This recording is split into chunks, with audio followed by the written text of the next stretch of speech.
What if the purpose of the night was not simply to end the day, but to dissolve it? To gently wash away the residue of every conversation, every worry, every mile driven, until only the truth of your own being remains, silent and clear beneath the surface. We spend our waking hours adding layers, a layer of opinion, a layer of responsibility, a layer of reaction, a layer of who we think we should be. We build this self, this construct, piece by piece, and then we wonder why it feels so heavy to carry. We navigate a world that is louder than ever before, a symphony of notifications and demands, yet we feel a profound silence inside, the silence of disconnection. We are exhausted, but not from the work of our hands. It is a fatigue of the soul, a burnout of the spirit, from the constant effort of holding it all together, of keeping the waves on the surface of the mind from crashing down. But there is another place, a sanctuary that requires no travel, no ticket, no permission. It is a space that has been waiting for you, patiently, behind the noise. It is the space you are about to enter now. This is not an escape. It is a homecoming. We are not here tonight to learn something new, to acquire another skill, or to add another layer to the self you have so carefully constructed. We are here to do the opposite. We are here to gently, lovingly, let it all fall away. To unbecome, to let the stories dissolve, to let the anxieties soften, to let the muscles of the mind finally release their grip. The journey we begin tonight is a journey inward, a descent into the quiet stillness that is your birthright. It has always been there, beneath the turbulent waters of thought. It is the silent, unshakable ground of your own awareness. So let the world outside fade. Let the day and all its concerns become a distant echo. There is nothing to do, nothing to achieve. There is only this moment, this breath, and the gentle invitation to come home. Let us begin with the space you know most intimately, the theater of your own mind. As your body settles into the stillness of the night, your mind often decides it is time to perform. It begins its frantic dance, a whirlwind of activity that feels both intensely personal and entirely beyond your control. This is the unquiet mind. It is the restless inner tenant that pays no rent, yet occupies the most precious real estate of your being. It replays conversations from a week ago, dissecting every word, searching for hidden meanings that were never there. It drafts emails that will be sent tomorrow, rehearsing arguments and anticipating replies. It leaps to a memory from childhood, a moment of embarrassment or a flicker of joy, only to be yanked into a projection of a future that has not yet been born, a future filled with 1,000 potential catastrophes and a few fleeting hopes. This endless, chaotic churning is the source of a deep and pervasive exhaustion. It is a storm that rages within the quiet sanctuary of your skull. Imagine your consciousness is a vast ocean. For most of your life, you have lived on the surface, identifying with the waves. When the waters are calm, you feel peaceful. But when the winds of life blow, and they always do, the surface becomes a tempest. Waves of anxiety, fear, anger, and desire crash into one another, tossing you about like a tiny, rudderless boat. You cling to the wreckage of your thoughts, believing they are you, believing this struggle is the entirety of existence. You fight the waves, trying to flatten them, trying to command the storm to cease. You curse the wind and resent the turbulent water. This fight, this resistance to what is the very definition of suffering. It is a battle you can never win because you are trying to defeat a part of your own nature with the very energy that creates it. There is a subtle, almost invisible reason we remain on this chaotic surface. We are attached to the storm. The ego, that constructed sense of self, thrives on the drama. The constant thinking, worrying, and planning reinforces its existence. The inner monologue, the voice that never stops narrating your life, is the ego's heartbeat.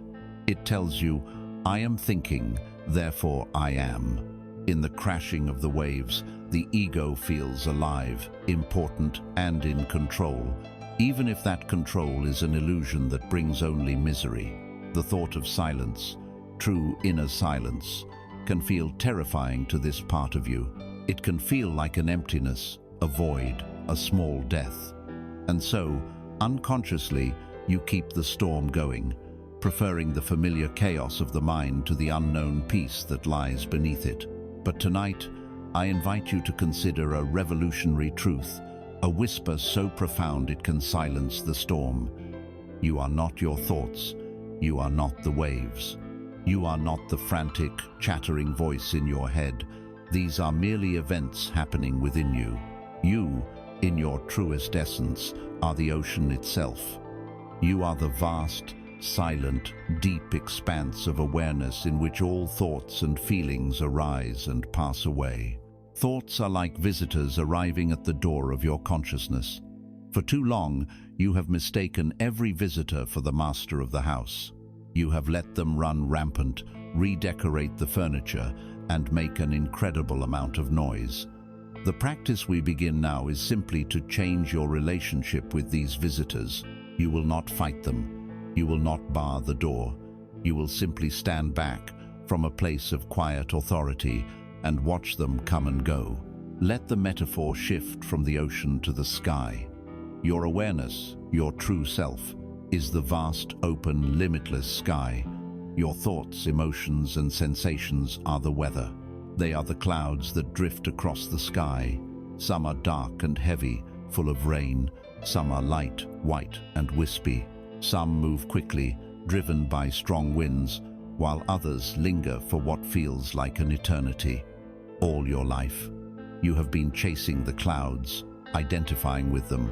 When a dark cloud appears, you say, I am sad. When an angry cloud forms, you say, I am angry. You have forgotten that you are the sky, the changeless, ever-present space that holds all the clouds. The sky is not affected by the weather. It does not become bruised by the thunderstorm or scarred by the lightning. It does not cling to the beautiful, fluffy clouds or try to push away the gray ones. It simply allows them all to be, to arise in their own time, and to dissolve in their own time. This is the nature of your true being. So, how do we practice this? Right now, as you lie here, simply notice the next thought that appears in your mind. Do not judge it. Do not analyze it. Do not follow it down its familiar rabbit hole. Just see it. Acknowledge its presence as you would acknowledge a cloud passing overhead. You might even label it gently in your mind. Planning, worrying, remembering, judging. The label is not to create another thought, but to act as a gentle anchor, a reminder that you are the observer, not the thought itself. Then, having acknowledged it, you let it go. You release your grip on it and allow it to drift on by. And then you wait for the next one. In the space between those two thoughts, in that brief gap of silence, you touch your true nature. You touch the vastness of the sky. At first, this space may be very short, a fraction of a second. The clouds will be dense and close together. This is normal. This is the mind's habit. Do not be discouraged. The goal is not to have a perfectly clear, cloudless sky. Such a thing does not exist in nature, nor does it exist in the mind. The goal is to realize that you are the sky. When you get lost, and you will suddenly realize you have been carried away on a cloud of thought for several minutes. You have forgotten you are the sky and have become the storm again. The moment you realize this is a moment of pure grace. It is a victory. In that moment of noticing, you are awake again. There is no need for self-criticism or frustration. That is just another cloud. Simply, gently, and with infinite kindness towards yourself, you return. You return to the position of the silent watcher. You return to being the sky. This is the practice. Over and over again, the gentle act of returning. Each time you do it, You weaken the mind's habit of identification, and you strengthen your connection to the deep, silent awareness that you are. Now, let us return to the ocean. With this newfound understanding that you are not the waves, you discover an ability you never knew you had. The ability to dive. You can let yourself sink beneath the turbulent surface. Imagine it now. Let your awareness gently descend, leaving the noise and the chaos of the surface behind. You sink deeper and deeper into the cool, dark, quiet waters. Down here there is no storm. The crashing waves above are but a distant, muffled rumor of no concern to the vast stillness of the deep. There is a pressure here, but it is a gentle, comforting pressure, like a universal embrace. There is a darkness, but it is not a frightening darkness. It is the nourishing darkness of the womb, of the rich soil, of the space between the stars. This is the peace that surpasses all understanding. This is the core of your being. It is always here. It is always accessible. It has been waiting for you your entire life. Rest here. Abide in this silent, deep, and knowing presence. This is your true home. The storm on the surface may continue for a while, driven by the momentum of old habits, but it no longer matters as much. You have found your sanctuary. You know now that you are the ocean, in all its majestic depth, not just the fleeting, temporary foam upon its surface. As you continue to rest in this awareness, you may begin to notice patterns in the weather above. You see that certain winds blow more frequently than others, creating the same kinds of storms, again and again. You notice that many of these winds seem to blow from one particular direction, carrying the scent of dust and old leaves, the unmistakable scent of yesterday. Indeed, as you rest in the deep stillness of your being, you notice the weather patterns of the mind, and you see that the most persistent storms, the most predictable gales, are blown in by the winds of yesterday.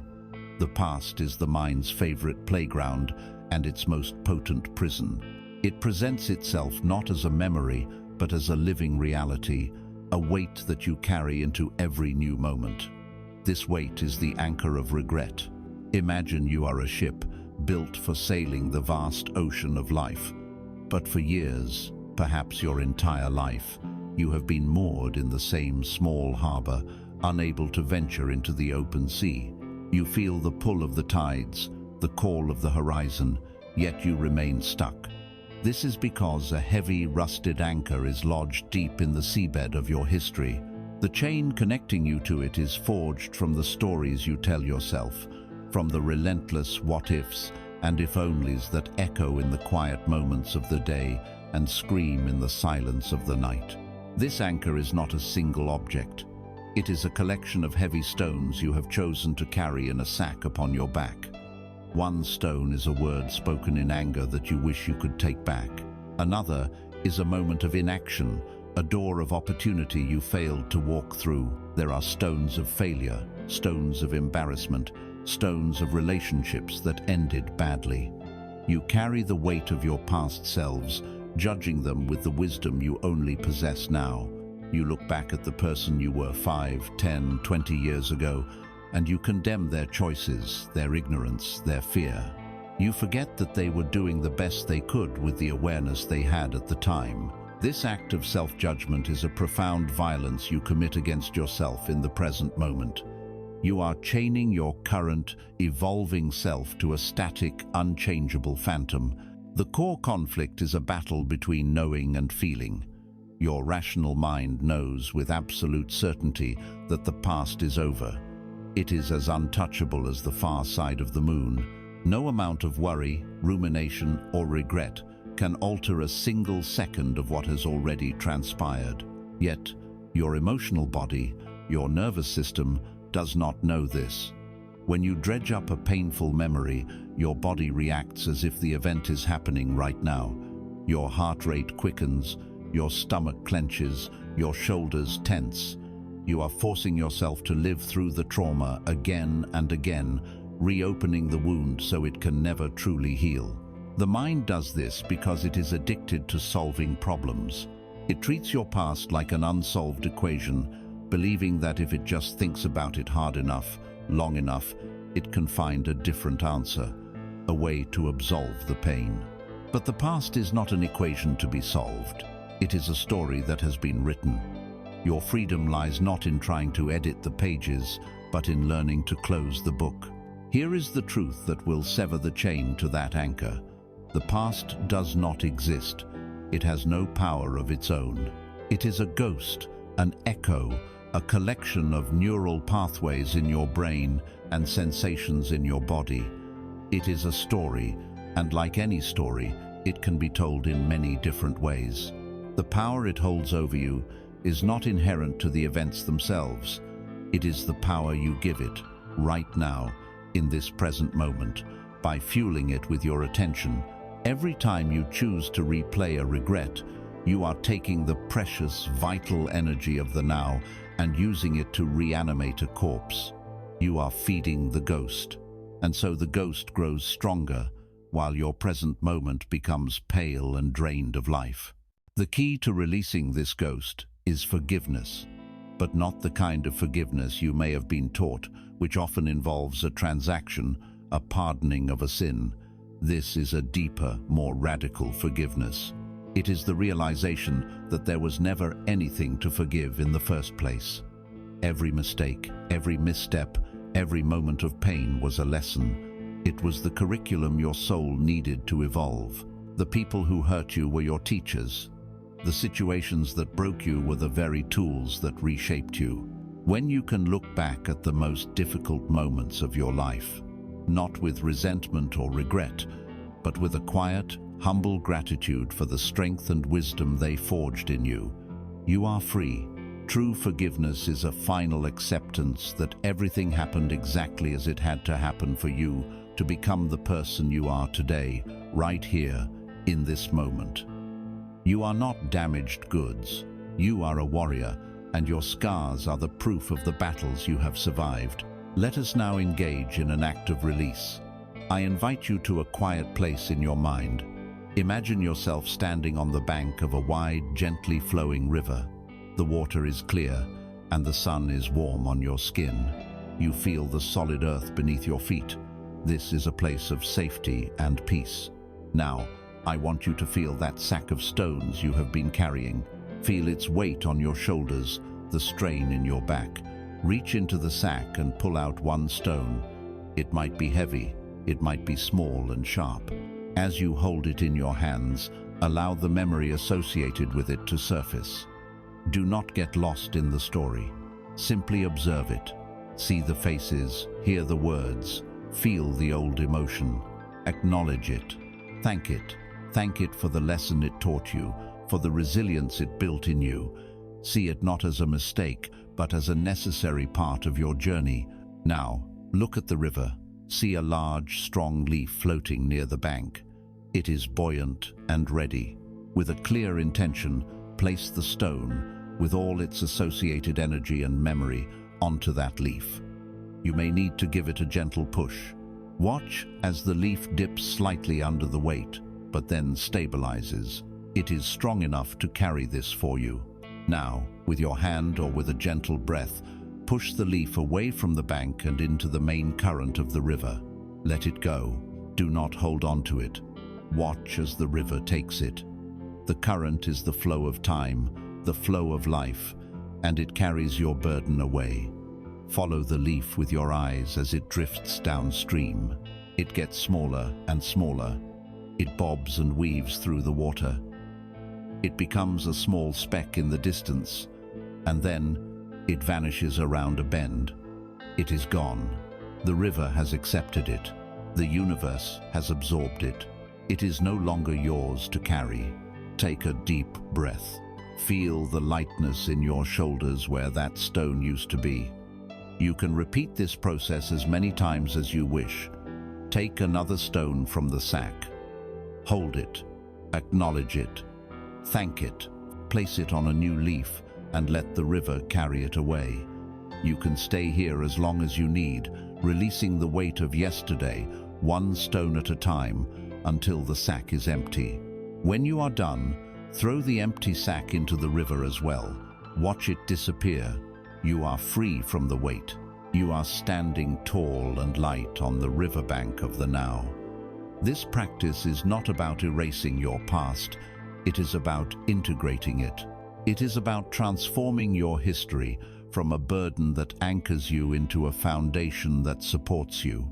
When the ghosts of memory appear in your mind from now on, as they might from old habit, you do not need to fight them. You can greet them with a gentle nod of recognition, like old acquaintances you no longer need to invite in for tea. You can say, "I see you, I have learned from you, and I release you." And then you bring your attention back to your breath, to the feeling of your feet on the ground, to the sacred reality of this one precious moment. As you stand in this newfound lightness, the anchor of the past finally dissolved, you might expect your ship to feel utterly free. You feel the sails begin to catch the wind, but the mind is a creature of habit, and it abhors a vacuum. The moment it releases its grip on what has been, it often swings its attention with equal ferocity in the opposite direction. Having freed itself from the chains of yesterday, it immediately begins to cast a new anchor, not into the solid seabed of the past, but into the shapeless, misty fog of what is yet to come. The unquiet mind, now released from the prison of regret, rushes headlong into the prison of anxiety. And so we turn our awareness from the ghost of yesterday to its equally troublesome twin, the ghost of tomorrow. As the heavy anchor of the past dissolves into the river of time, a new lightness fills you. But the mind, unaccustomed to this freedom, can feel exposed, untethered. In its discomfort, it performs a familiar, desperate maneuver. It trades one ghost for another.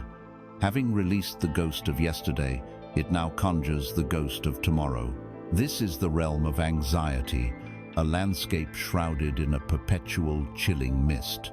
Anxiety is not a flaw in your character.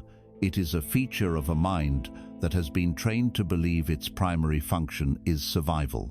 It is your inner protector working overtime, trying to scout for danger in a future that does not yet exist. It is a profound misapplication of the magnificent power of your imagination.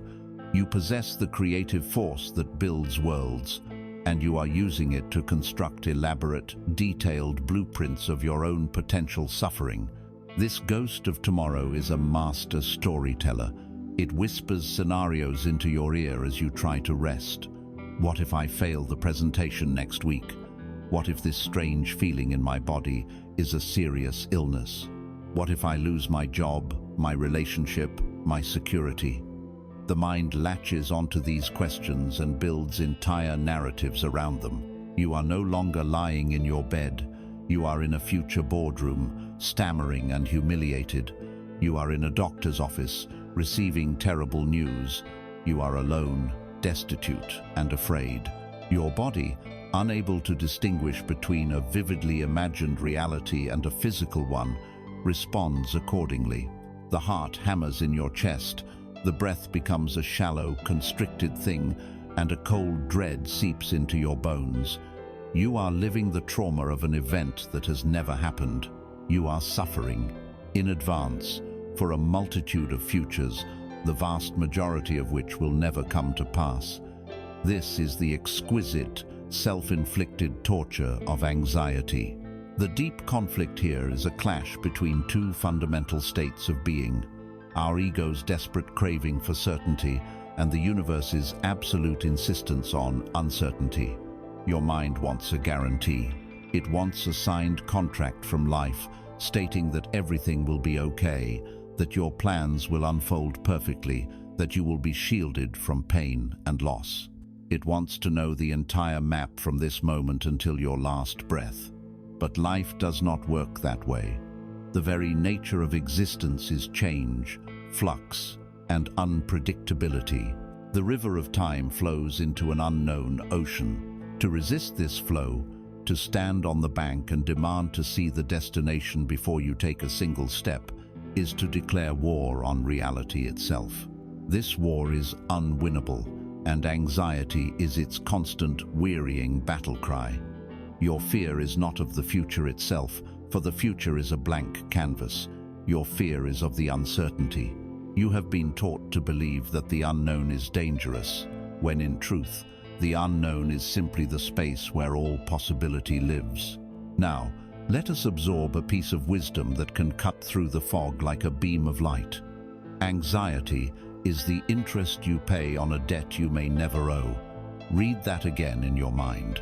You are taking the finite, precious currency of your present moment energy, your peace, your vitality, and you are spending it on a potential problem that exists only as a thought. It is a terrible bargain, and here is the second part of this liberating truth. The future is a concept, not a place. You cannot go there. You cannot live there. You can only ever live right here, in the eternal now. All your power, all your creativity, all your capacity for love and action exists in this moment, and this moment alone. When you project your consciousness into the imaginary future, you abandon the only ground upon which you can stand. You leave the field of your own power. The antidote to anxiety, therefore, is not to think your way out of it, but to return, to come home to the now. This is not an act of denial or irresponsibility. It is the ultimate act of empowerment. So, how do we return when the ghost of tomorrow has us in its grip? We do not fight the ghost. We simply withdraw the attention that gives it life. We do this by dropping out of the story in our head and into the sensations of our body. This is a grounding practice, an anchor in the now. When you feel the familiar stirrings of anxiety, gently, without judgment, acknowledge it. Ah, the mist is rolling in. The storyteller is at it again. Then begin a deliberate pilgrimage back to your senses. Start with the sense of touch. Feel the weight of the blanket on your body. Notice its texture, its temperature. Feel the solid, unwavering support of the mattress beneath you. It is holding you completely.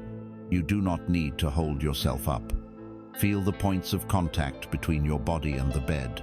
Feel the air on your exposed skin. These sensations are real. They are happening right now. Next, shift your attention to your hearing. What can you hear? Perhaps the gentle hum of the house, the whisper of the wind outside, the distant sound of a car passing. Do not label these sounds as good or bad, pleasant or unpleasant. Just receive them as pure vibration. They are the soundtrack of this present moment. Let them wash through your awareness. Now, bring your attention to your breath, the most faithful anchor you will ever have.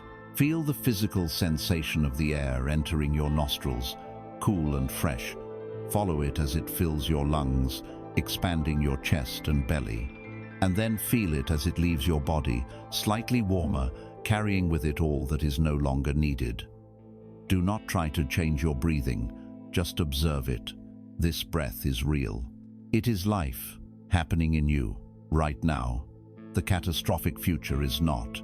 In this simple act of returning to the senses, the ghost of tomorrow begins to fade. It cannot survive in the solid reality of the present moment. It thrives only in the abstract realm of thought. Let us embrace the metaphor of the fog. Imagine you are on a path winding up a mountain, but a thick, dense fog has descended. You can only see the single stone step directly in front of you. Your anxious mind wants to see the peak. It wants to know how many more steps there are, whether the path gets steeper, if there are any dangers lurking just out of sight. Straining to see through the fog only fills you with fear and paralysis. You might even be tempted to turn back, believing the journey is impossible. But the wise traveler understands the nature of the fog. They know their only task is to focus on the one single step they can see, to place their foot on it with care and attention, to feel its solidity. And once that step is taken, the next one reveals itself, and the next, and the next. This is how you walk through life. You cannot control the fog. You cannot see the summit. You can only take the next right step. Live this present moment with as much awareness and integrity as you can muster. Be fully here for this breath. That is all that is ever asked of you. By doing so, you will find that the future, which once seemed so terrifying, unfolds naturally, one present moment at a time. The path appears as you walk it. As we stand here now, in this moment, having looked at the anchor of yesterday and the fog of tomorrow, we begin to see what they are made of. They are made of thought, and we begin to see what they build. With the bricks of past regret and the mortar of future anxiety, we construct a fortress around ourselves. We call this fortress I. We call it our identity.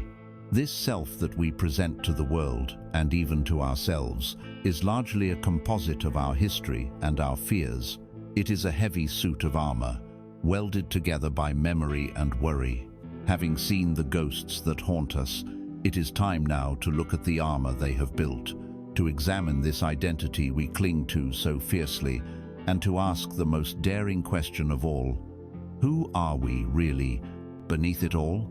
From the raw materials of past regrets and future fears, we build a shelter, a fortress. We forge for ourselves a suit of armor, piece by heavy piece, and we call it I. This is the identity, the ego, the persona you present to the world. It begins in childhood, a necessary process of differentiation. You are given a name. You are told you are a boy or a girl, a son or a daughter. You learn your family's story, your culture's beliefs. As you grow, you add more layers to this construction. You become a student, then an employee in a certain profession. You become a partner, a parent. You accumulate successes, which become shining medals pinned to your breastplate. You suffer failures and traumas, which become dents and scratches that you either try to hide or wear with a kind of grim pride. Your political opinions, your taste in music, your personality traits, the good, the bad, and the indifferent all, are welded onto this intricate, complex suit of armor. You become this thing. You look in the mirror, and you see not a being of infinite potential, but this carefully curated collection of labels and stories. This is me, you say, and you believe it. This armor is not in itself a negative thing. It serves a purpose. It helps you function in a complex society. It gives you a sense of definition, a way to relate to others. It is a practical tool for navigating the marketplace, the family, the world. The profound mistake, the one that causes a universe of suffering, is that you forget you are wearing it. You come to believe that you are the armor. Its metallic surface becomes your skin.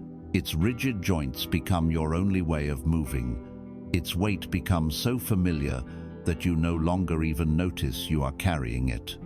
And this is the source of the deepest conflict within the human soul. There is a part of you, the ego armor, that has a primary directive: to maintain and defend this identity at all costs. It must protect its reputation, validate its opinions, and ensure its story remains consistent. It craves recognition. It needs to be seen as somebody, a successful person, a kind person, a smart person, a victim, a survivor. The specific label matters less than the fact of having a label at all. The ego needs to be known, to be defined. But there is another part of you, a deeper, truer part. Your soul, your consciousness, your being. And this part of you yearns not for definition, but for freedom. It does not want to be somebody. It knows that it is, in truth, a part of everything. It does not want to be confined by the rigid plates of a historical identity. It wants to be fluid, spontaneous, and authentic in every new moment. It wants to love without the fear of tarnishing a reputation. It wants to create without the pressure of success or failure. It wants to simply be like a tree or a river. And so a war rages within you. The armor demands that you act in a way that is consistent with its past. The soul whispers for you to do something new, something brave, something true. The exhaustion you feel is the exhaustion of this inner civil war. It is the immense effort of constantly polishing, defending, and reinforcing this heavy, clanking suit of armor, while a deeper part of you is desperately trying to break free. Let this truth land in the center of your heart. You are not the armor. You are not your name. You are not your job. You are not your successes or your failures. You are not the story you have told yourself 1,000 times. These are temporary garments. They are roles you are playing in the magnificent, unfolding drama of life. You are the actor, not the costume. Beneath the helmet of your name, behind the breastplate of your profession, under the greaves of your history, there is a presence, a silent, luminous, boundless consciousness. This consciousness was there before the armor was ever forged, and it will be there long after the armor has turned to dust. It has no story, for it exists only in the now. It has no fear, for it is not a thing that can be threatened. It has no ambition, for it is already whole and complete. This is who you truly are. You are not a fragment. You are the vast, open space in which all the fragments of your life appear. Let us try a gentle experiment, an inquiry not of the mind, but of the soul. As you lie here, simply allow the labels you wear to float into your awareness. See the word for your profession. See the role you play in your family. See the personality traits you believe define you. I am shy. I am confident. I am anxious. Hold each label gently in your mind, and then with a quiet inner voice say to yourself, I am aware of this label, but I am not this label. I am the awareness that sees it. Let the label dissolve. Now we go deeper. Ask yourself this question, and do not let the mind rush to answer it. Just let the question hang in the air of your inner world. If I let go of my name, my memories, my entire history, if for this moment I am no one, what remains? Resist the urge to fill the space with words like soul or consciousness. Those are just more labels, more concepts. Instead, feel the space the question creates. Feel the openness. Feel the silence.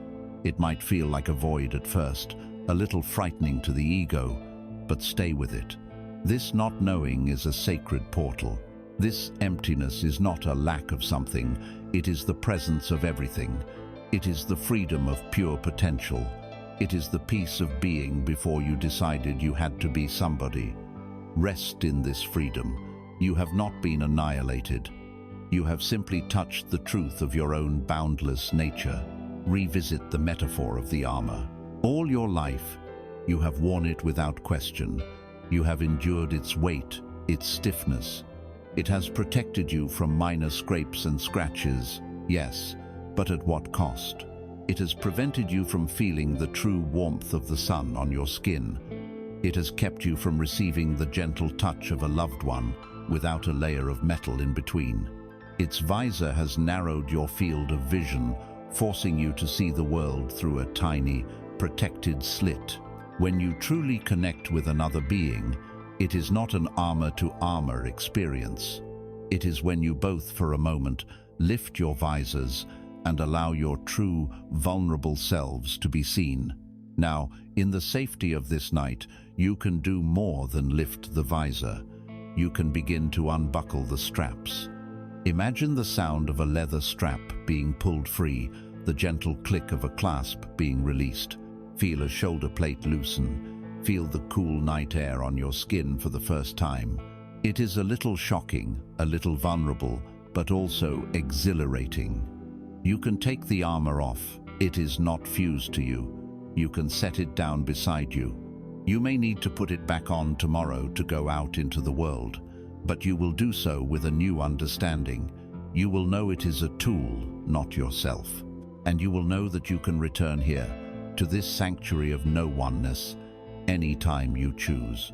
As you stand here, free from the crushing weight of your constructed identity, you can observe it with a new clarity. You see the armor lying on the ground, and you begin to understand its mechanics. You see how it operates. You realize that for this armor to feel real, to justify its own existence, it must believe it is in charge. It must maintain the illusion that it is the master of your life, the one who makes the decisions, the one who steers the ship. Its entire operating system is based on one single driving principle: the need to be in control. This desperate, ceaseless effort to manage, predict, and manipulate life to fit its own rigid expectations is the primary way the ego maintains its grip. And in seeing this, we are led to the next step of our journey, to peer into the heart of this great illusion, the illusion of control. Having unbuckled the armor of identity, you stand in a new, vulnerable space. And from here, you can observe the primary strategy of that armor, its ceaseless, desperate, lifelong project, the illusion of control. There is a little tyrant that lives in your mind, a frantic manager who believes its job is to oversee the entire universe. It spends its days and nights arranging, planning, directing, and correcting reality.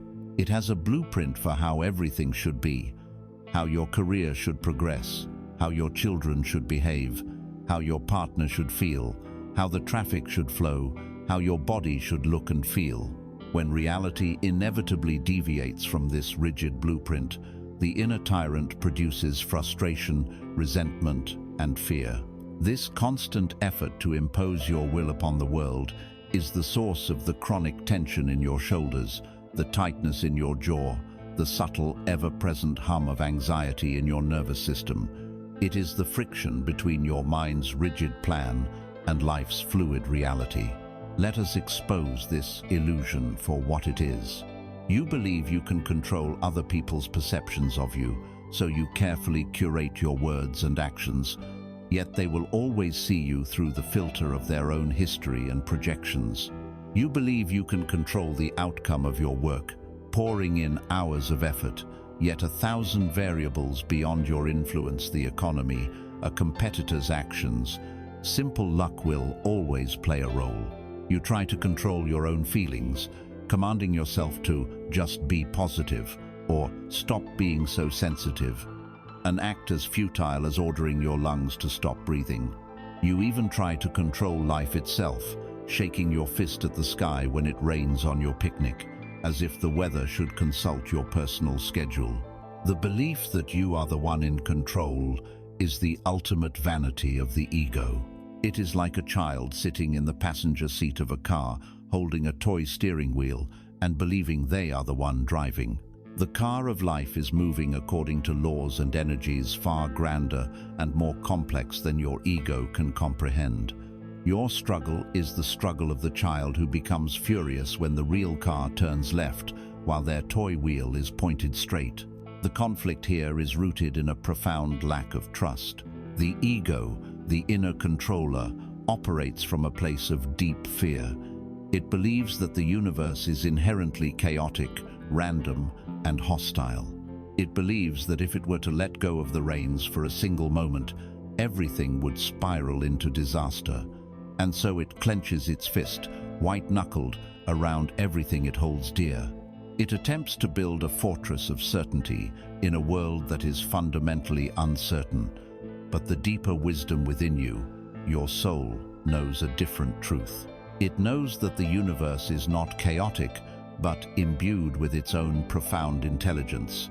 The same intelligence that turns an acorn into a mighty oak, that guides the planets in their orbits, that heals a cut on your finger without any conscious instruction from you, is the same intelligence that is guiding your life. The conflict is between the ego's clenched fist of fear and the soul's open hand of trust. True safety is not found in building higher walls for your fortress, but in realizing you were never in any danger to begin with. Here is the wisdom that can pry open that clenched fist. The attempt to control life is like trying to command the tides. It is an act of supreme arrogance and utter futility. You can stand on the shore, build a sandcastle, and order the ocean not to touch it, but the tide, operating on a cosmic schedule of lunar gravity and planetary motion, will come in. It is not malicious. It is not trying to ruin your day. It is simply being itself. To fight it is to guarantee your own frustration. The wise person does not try to command the tide. They study its rhythms. They know when to build their castle and when to let it go. They learn to surf its waves. True power is not found in resistance. It is found in skillful navigation. A sailor does not control the wind. To try and blow back against a gale is madness. Instead, the sailor raises a sail. They use their intelligence and skill to angle that sail in such a way that the very force that could have destroyed them is the force that carries them to their destination. This is the art of living. It is to stop fighting the winds and currents of life and to learn how to harness their energy. Let us bring this into a practical felt experience. The next time you feel that familiar tension, that urge to manage, to fix, to control a situation or a person, try this. First, notice where the feeling of control lives in your body. Is it a knot in your stomach, a tightness in your chest, a headache? Just notice the physical signature of your resistance. Then, in the quiet of your mind, ask this question with radical honesty.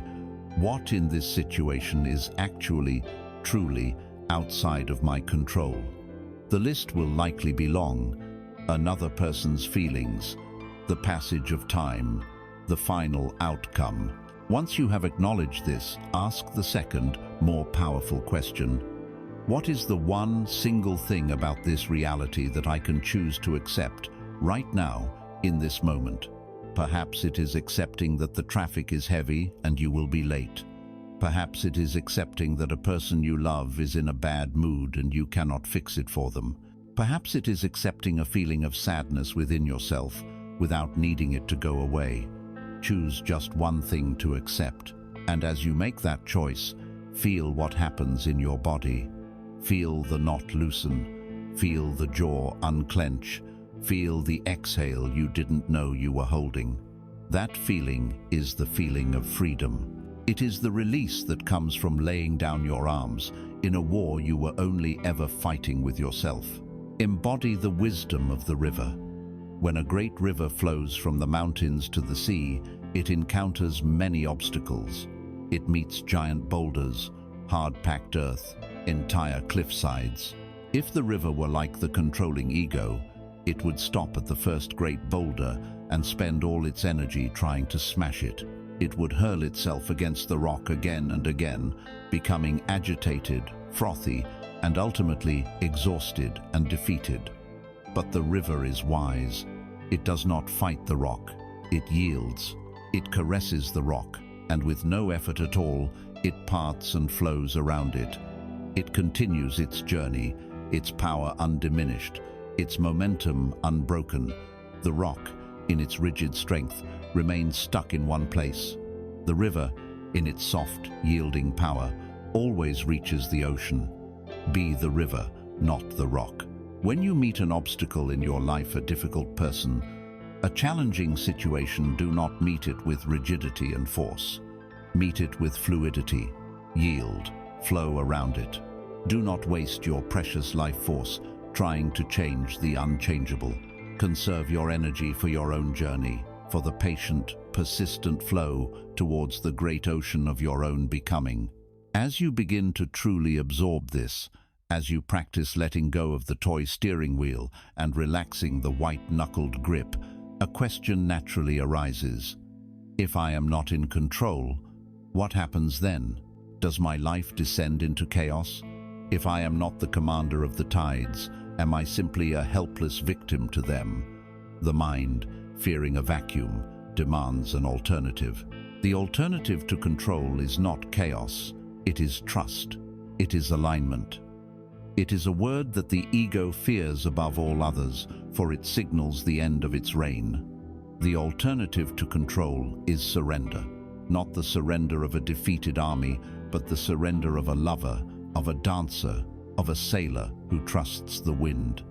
It is an act of supreme intelligence and profound courage, and it is to this sacred art that we now turn our attention. The word surrender is a battlefield in the mind. To the ego, to the armor of identity we have so carefully constructed, it is the most terrifying word in any language. It means defeat. It means weakness, failure, giving up, being vanquished. It is the white flag raised over a fallen fortress. The ego, whose very existence is defined by struggle and resistance, would rather be shattered on the battlefield of life than willingly lay down its arms. But there is another meaning to this word, a deeper spiritual meaning that holds the key to profound peace. In the language of the soul, surrender is not weakness, but the highest form of strength. It is not defeat, but the only true victory. It is the courageous act of ceasing your war with reality. It is the antidote to the exhausting, futile project of control. Let us be perfectly clear about what surrender is not. It is not resignation. It is not becoming a doormat, letting the world trample over you. It is not apathy or laziness. It is not giving up on your dreams or failing to take intelligent action. A person who has truly surrendered can be far more active, effective, and powerful than a person who is driven by the frantic energy of control. Surrender is not a passive state. It is an active, conscious, and continuous choice. It is the choice to say yes to the present moment, no matter its form. It is the moment you stop arguing with what is. If you are stuck in traffic, you can spend your energy fuming, gripping the steering wheel, and cursing your luck. This is resistance. Or you can take a breath, acknowledge the reality of the situation, and accept it completely. This is surrender. The traffic has not changed, but your entire inner world has been transformed from a prison of frustration into a space of peace.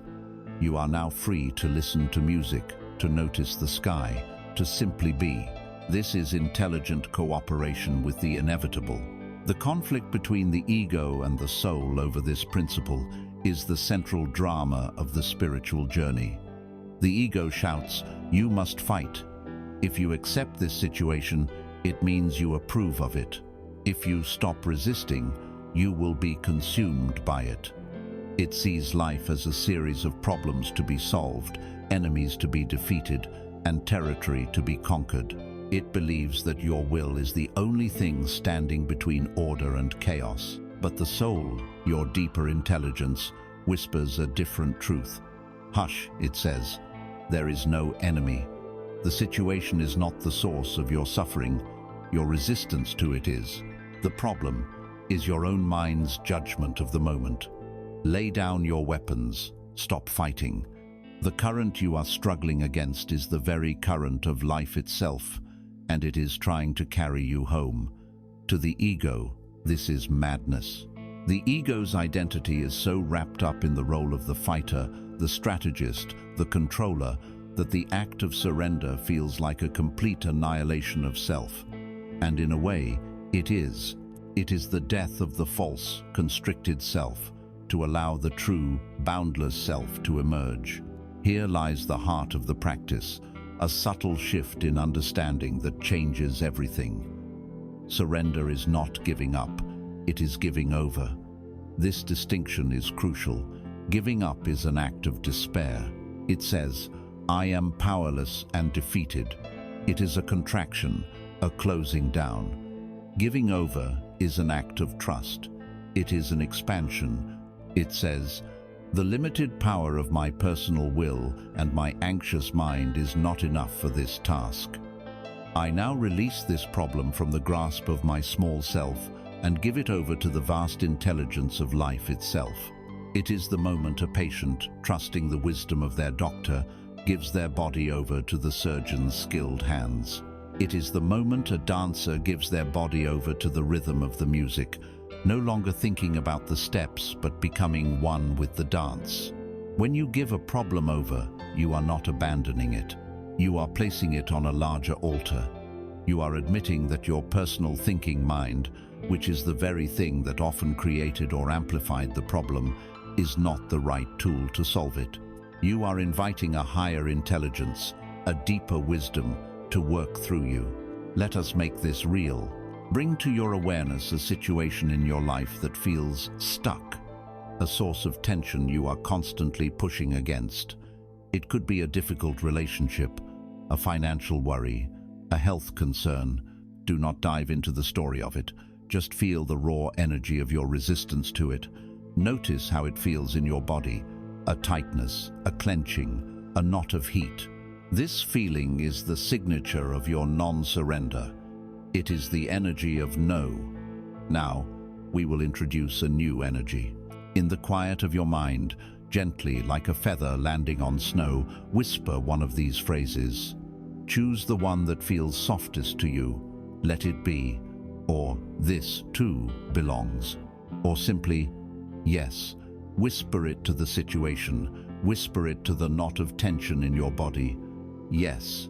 You are not saying yes to being miserable forever. You are not saying yes to the story of the problem. You are saying a simple, profound yes to the reality of this present moment, exactly as it is. Yes, this feeling is here. Yes, this situation is here. Repeat the phrase gently. Let it be a mantra of allowing. And now, just observe. Observe what happens in your body. A slight softening of the jaw. A spontaneous, deeper breath. A tiny bit of space opening up around the dense knot of resistance. The outer situation may not have changed at all, but by surrendering your inner war against it, you have fundamentally changed your relationship to it. You have withdrawn the fuel of your resistance, and without that fuel, the fire of suffering begins to die down. Think of a mighty oak tree in a hurricane. It stands as a symbol of strength, of rigidity, of unyielding pride. It meets the force of the wind with an equal and opposite force. It roars back at the storm, "I will not bend." And in its magnificent, stubborn resistance, its great branches are torn away, and sometimes its very trunk is split in two. Its strength becomes its undoing. Now, picture the slender, humble bamboo. It has a different kind of strength. It does not fight the wind. When the gale blows, the bamboo bends. It surrenders to the force, bowing so low its leafy top touches the very earth. It yields completely, offering no resistance. The storm rages, but it passes harmlessly over the supple form of the bamboo. And when the wind subsides, the bamboo simply springs back up, unharmed, green and vibrant, reaching for the sky once more. Your ego wants you to be the oak. Your soul knows the wisdom of the bamboo. Surrender is this supple strength, the profound intelligence that knows when to stand firm and when to bow. When you practice this art of surrender, a miracle occurs. When you stop thrashing and fighting in the water of life, the water itself becomes clear. The sediment of your frantic thoughts and resistant emotions begins to settle. And in this newfound clarity, you can see for the first time, you can see the nature of the present moment without the distortion of your judgments and fears. You are no longer enmeshed in the drama, no longer identifying with the role of the struggling hero. You have stepped off the stage. This act of surrendering your role as the frantic doer and controller elevates you to a new position, a position of far greater peace and power. You are now able to simply watch. You can become the calm, impartial, silent witness to the play of life as it unfolds. And it is in this silent watching, this pure, non-judgmental awareness, that the deepest truths are revealed. You are now ready to meet the silent watcher within. In the space that surrender creates, something remarkable begins to happen. As the inner waters, no longer churned by the frantic efforts of control and resistance, grow still, you begin to see into their depths. And you notice that there is something there that has been present all along, obscured by the turmoil.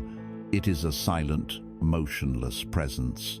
A deep, unwavering awareness that was watching the struggle, watching the resistance, watching the desire for control. Without judgment, without comment, without any interference at all. This is the silent watcher, the inner witness. This is the discovery of the dimension of consciousness within you that is not a part of the drama, but is the space in which all drama unfolds. This witness is not another thought. It is not a new, more clever part of your ego. The thinking mind analyzes, criticizes, remembers, and plans. The witness simply knows. It is the part of you that is aware that you are thinking.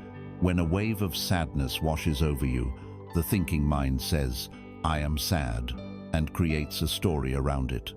The witness simply notes, with a calm, impersonal clarity, sadness is here.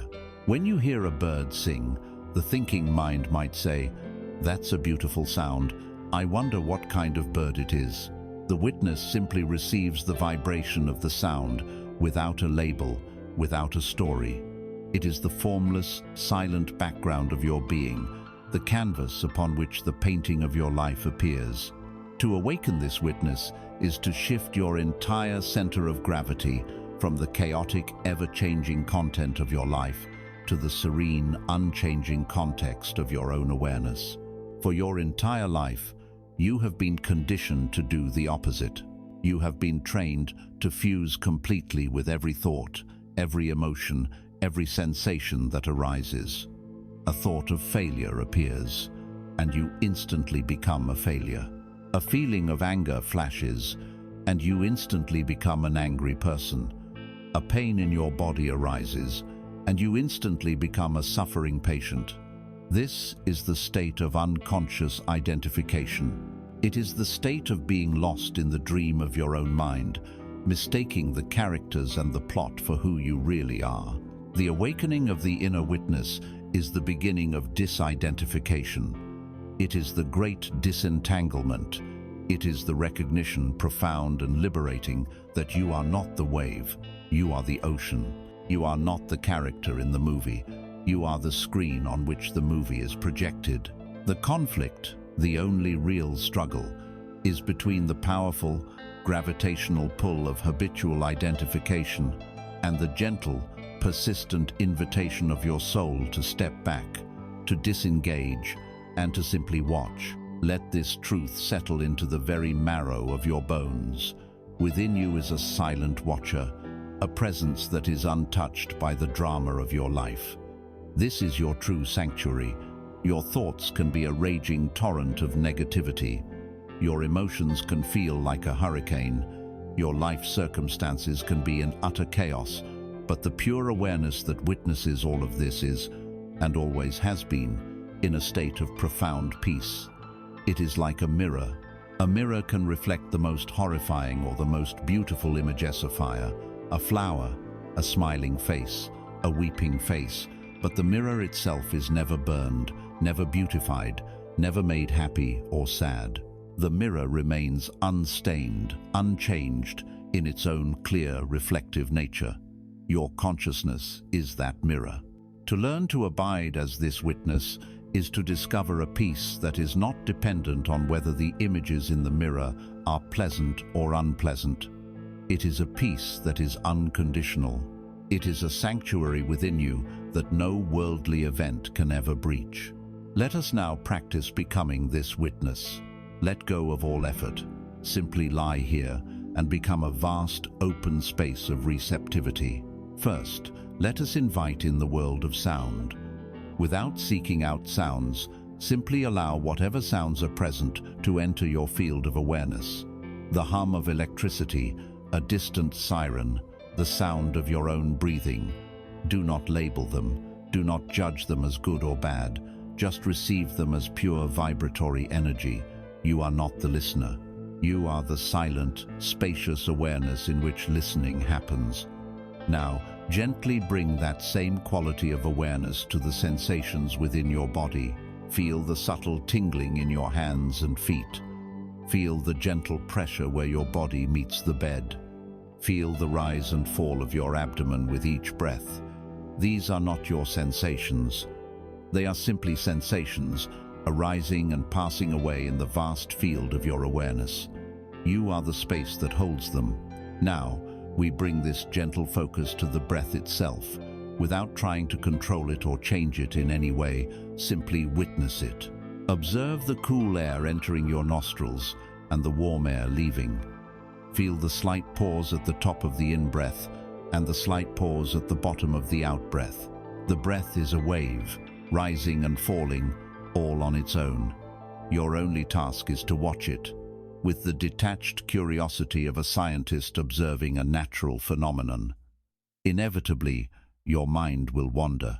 A thought will arise. Am I doing this right? I forgot to send that email. The moment you notice that your attention has been carried away by a thought, that is a moment of awakening. Do not be frustrated. The practice is not to have no thoughts. The practice is to become the witness of your thoughts. See the thought for what it is, a little wisp of energy, a cloud passing through the sky of your mind. Acknowledge it, thinking, and then, gently, without any force, guide your attention back to the sensation of the breath. Again and again, you will be carried away. Again and again, you will gently return. This is the practice. This is the training. The metaphor of the sky is perhaps the most perfect one for your true nature. Feel yourself now, not as a body lying on a bed, but as the vast, open, limitless sky. Your awareness is this sky, spacious, eternal, ever-present. And your experiences, your thoughts, your emotions, your memories, your sensations are the weather. They are the clouds. Some days the sky is filled with dark, heavy storm clouds of anger or despair. Some days it is filled with light, wispy clouds of joy. Some days it is perfectly clear and blue. But the sky itself does not change. The sky is not afraid of the storm. The storm is not separate from the sky. It is an expression happening within the sky. The sky does not cling to the beautiful clouds, begging them to stay, nor does it try to push away the dark clouds, trying to make them leave. It holds them all with an unconditional, spacious embrace, knowing that they are all temporary, all transient. Your freedom, your peace, your sanity lies in remembering over and over, I am the sky, not the cloud.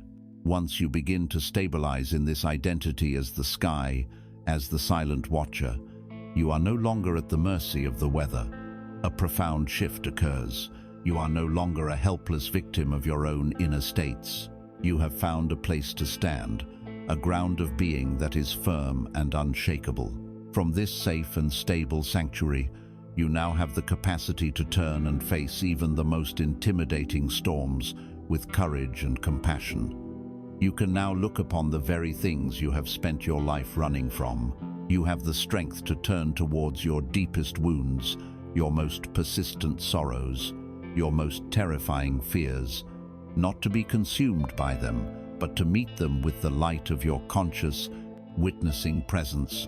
From the sacred ground of the silent watcher, you are now ready to begin the holy, alchemical work of befriending your own pain. From the firm, quiet ground of the silent watcher, you are now equipped to approach the one thing all humanity seeks to avoid: pain. We have been conditioned from birth to see pain, whether physical, mental, or emotional, as an enemy. It is a signal that something is wrong, a problem to be eradicated as quickly as possible. Our entire lives become a complex strategy of avoidance. We distract ourselves with entertainment, numb ourselves with substances, busy ourselves with endless tasks, all in a desperate effort to outrun the shadow of our own suffering. We believe that happiness is the absence of pain, and so we declare war on our own inner experience. But this war is a tragic mistake, for it is a war against ourselves. The great paradox of suffering is this: the primary source of our prolonged agony is not the initial pain itself, but our violent resistance to it. When a raw emotion like grief, fear, or loneliness arises, it is like a clean, sharp wound. It is painful, yes, but it is pure. But almost instantaneously, we add a second layer of suffering on top of it. We add the pain of not wanting the pain. We think, This shouldn't be happening. I can't handle this. I have to get rid of this feeling. This secondary layer of resistance is a dirty, infected wound. It is the story, the judgment, the panic. This is what transforms a momentary, natural pain into a long-term state of suffering. The strategies we use to avoid the initial pain are like trying to hold a beach ball underwater.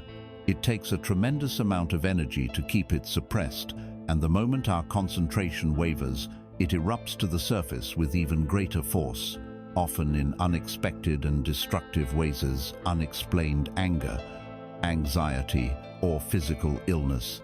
The central conflict is between the primal instinct to flee and the spiritual imperative to stay. Your nervous system is wired for survival. When it senses the danger of a painful emotion, it floods you with hormones that scream, run, fight, freeze. Your thinking mind, allied with this primal fear, immediately constructs a narrative to justify the escape. It tells you the pain is unbearable, that it will destroy you, that it is a sign of your own weakness or failure. But a deeper part of you, the wisdom of the soul, knows the truth. What you resist persists. What you run from chases you. The only way out is through. The courageous path is to stand your ground, to turn around, and to face the roaring lion of your pain, only to discover that it may not be a lion at all. The conflict is between the powerful, ingrained habit of avoidance and the quiet, courageous choice to be present with what is. Let this alchemical secret permeate your being. The pain you resist persists. The pain you embrace with awareness begins to transform. Resistance is the fuel for suffering. When you push against your pain, you give it something to push back against. You solidify it, energize it, and grant it a terrible reality. But when you meet your pain with pure, non-judgmental awareness, you cut off its fuel supply. You stop feeding the monster. And a monster that is not fed begins to weaken, to lose its solidity, until it is revealed to be what it always was. A flow of pure energy, intense but transient. Pain is not a cosmic error or a punishment. It is the raw material for wisdom. It is a sacred messenger. It arrives with a precise and loving intelligence, pointing directly to the unhealed wounds, the false beliefs, the parts of you that are calling out for attention and love. To turn away from your pain is to turn away from your own healing, your own evolution. We will now practice this sacred art of befriending. I invite you to gently allow a difficult emotion that you are familiar with to be present in your awareness. Do not choose your biggest trauma. Choose a persistent, familiar ache. Perhaps it is a feeling of loneliness or inadequacy or a quiet anxiety. As it arises, make a conscious choice to drop the story behind it. For just these few moments, let go of the who, what, where, and why. Let go of who is to blame. Let go of the past events that created it. Simply allow the raw feeling itself to be here, without its narrative justification. Now, scan your body with your inner attention. Where does this emotion live? Where do you feel it as a pure physical sensation? Is it a hollowness in your chest, a tightness in your throat, a heavy sinking feeling in your stomach? Find its location. Be specific. Now, gently give it a name. Not a complicated label, but a simple acknowledgement. Ah, loneliness. There you are. Or, I see you, fear. Or simply, this is grief. This act of naming is not an analysis. It is an act of recognition. It creates a small, crucial space between you, the silent watcher, and the emotion itself. You are not the loneliness. You are the awareness that is noticing the presence of loneliness. Having located and named it, now begin to breathe into it. Imagine your breath is infused with warmth, kindness, and a gentle curiosity. Direct that compassionate breath right into the center of the physical sensation. Do not breathe with the intention of pushing the feeling away. Breathe with the intention of bringing it space, of loosening its dense, contracted energy. Imagine your breath is like a warm, loving light, surrounding the sensation, holding it, permeating it. Your only task now is to stay, to be with this energy, to offer it the most powerful healing balm in the universe, your silent, unwavering, loving presence. Think of your pain as a small child, sitting alone in a dark room, crying.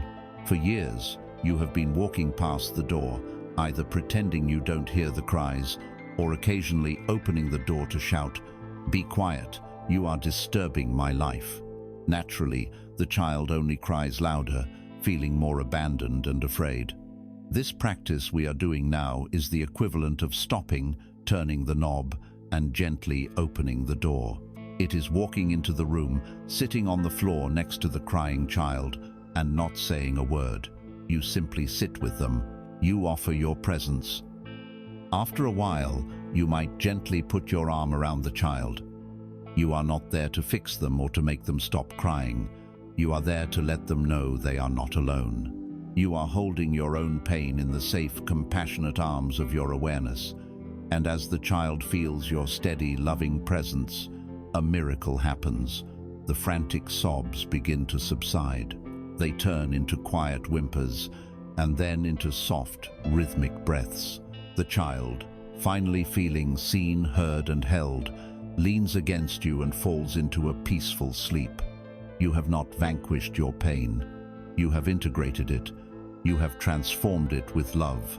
Each time you perform this sacred act of turning towards your pain instead of away from it, you become more whole. You reclaim the fragmented pieces of your own energy that were trapped in resistance.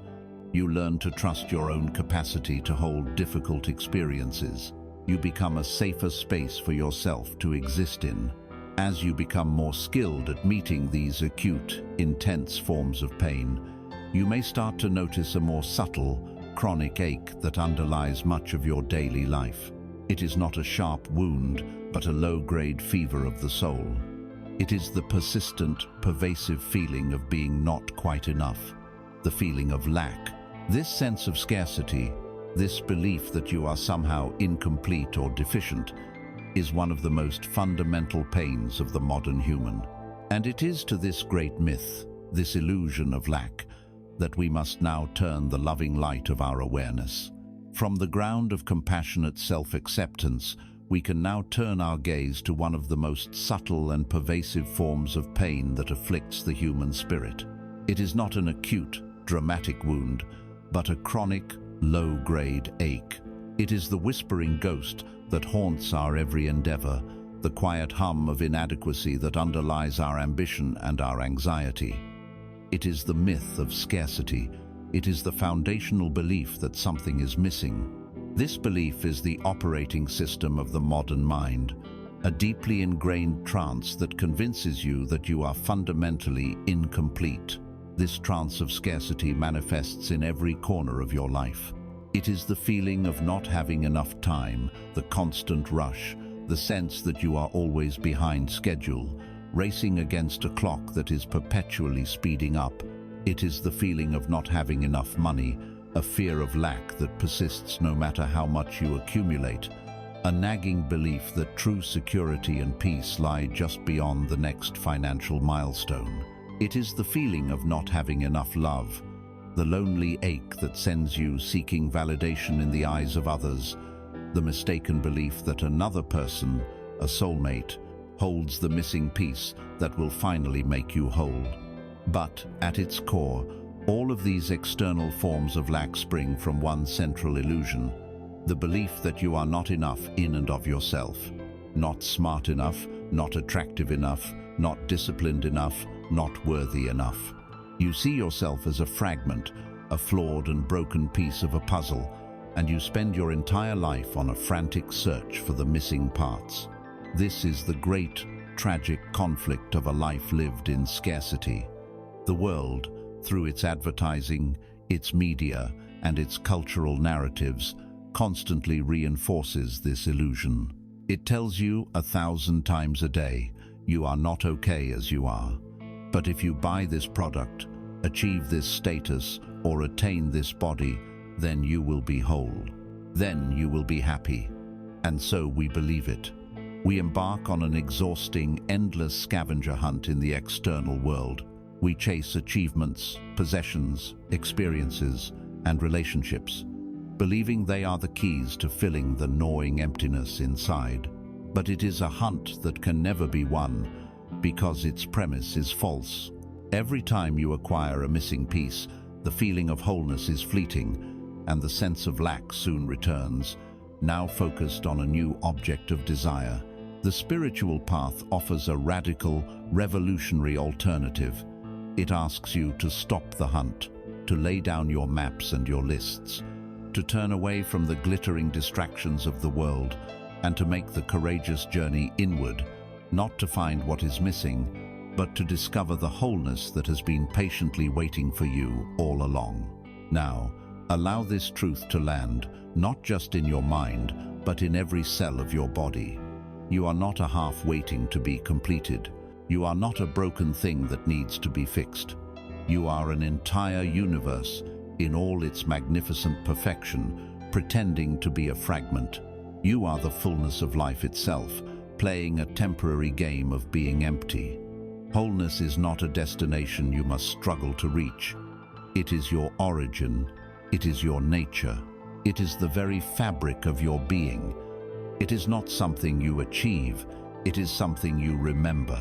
The spiritual journey is not a process of becoming worthy, but of unbecoming all the false ideas you have learned about your own unworthiness.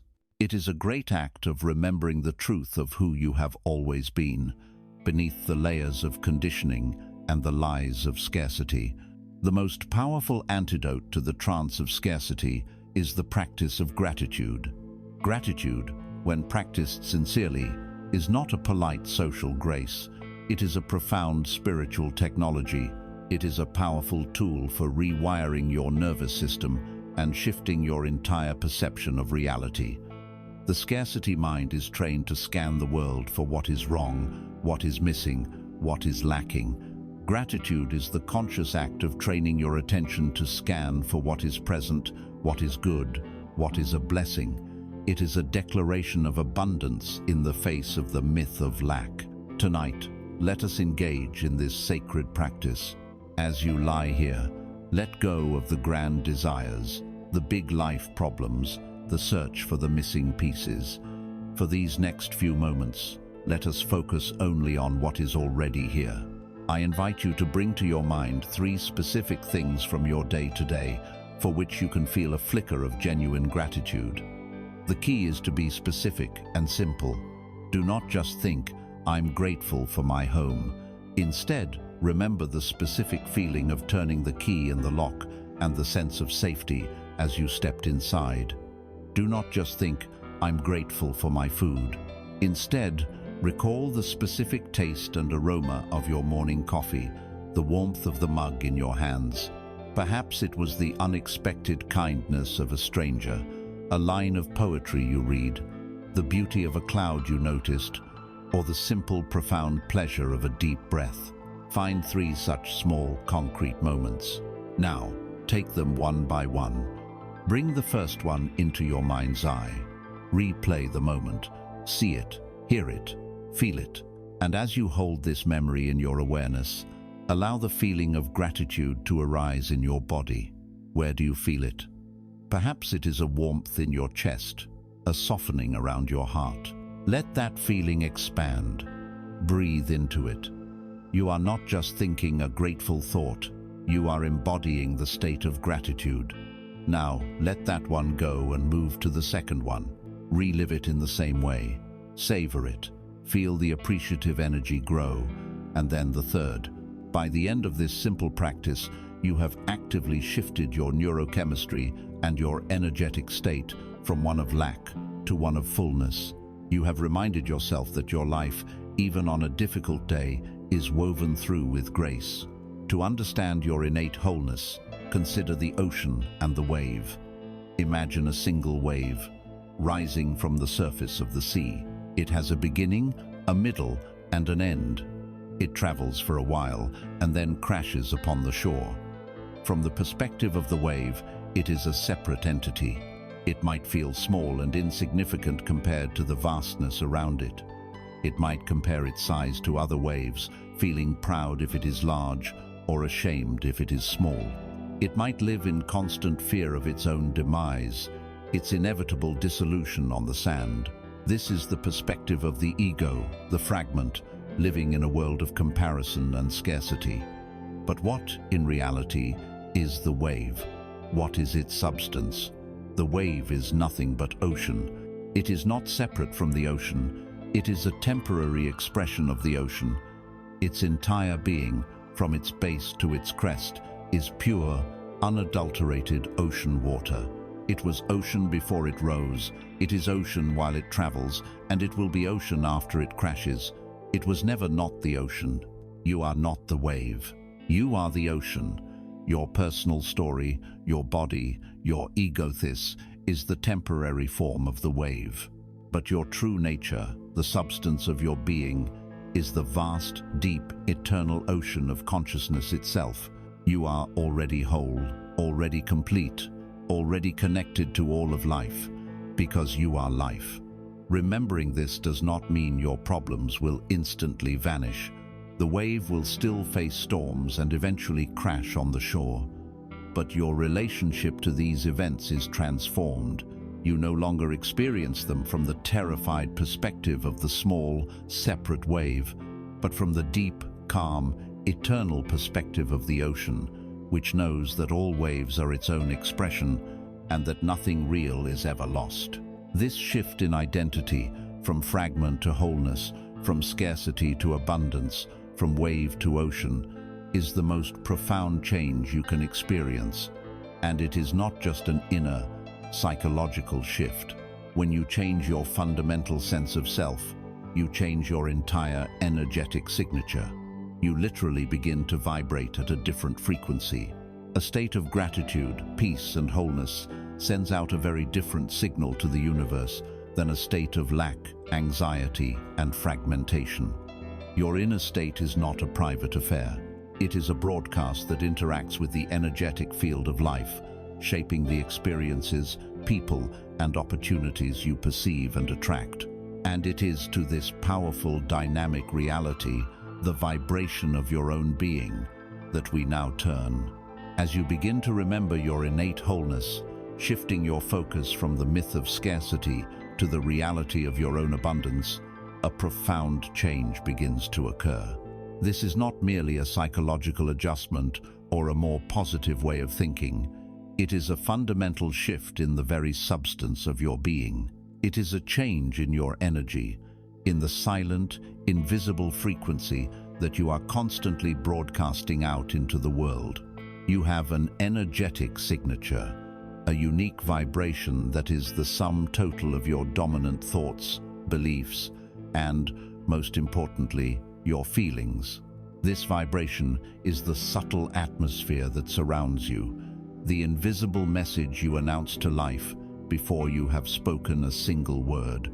Think of the palpable feeling in a room after a bitter argument, the air thick with a tense, contracted energy. Now contrast that with the feeling in a room filled with laughter and love, the air light, warm, and expansive. This is not your imagination. This is the residue of human emotion, the tangible wake left by different states of being. You are, at every moment, generating such an atmosphere. When your inner state is one of fear, worry, and lack, your energetic signature is dissonant and contracted. It feels jagged, cold, and heavy. When your inner state is one of gratitude, love, and peace, your signature is resonant and expansive. It feels flowing, warm, and light. This energy is the language the universe truly understands, a language spoken not in words, but in feeling. Herein lies one of the most common and frustrating conflicts of human experience. We try to change our lives from the outside in.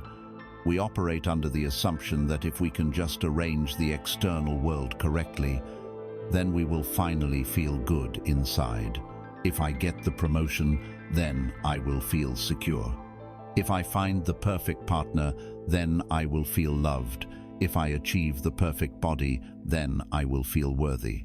We spend our lives frantically trying to manipulate the reflection in the mirror, polishing the glass, changing the frame, adjusting the lighting, all while ignoring the object being reflected. But the reflection can do nothing but show you what is already there. The spiritual path reverses this process entirely. It is an inside-out creation. It proposes the radical idea that you must first be the thing you wish to experience. You must generate the feeling of peace within you to experience a peaceful life. You must embody the feeling of abundance to experience abundance. You must become a loving being to experience love. This leads us to a pivotal, life-altering truth. The universe does not respond to what you want. It responds to who you are being. Your feeling state is your prayer. Let us unpack this. The state of wanting something often arises from a place of lack. The desire for more money is broadcast from a feeling of not having enough. The desire for a partner is broadcast from a feeling of I am alone and incomplete. The vibration you are emitting is the vibration of the problem, not the solution. You are, in essence, praying for more of what you already have.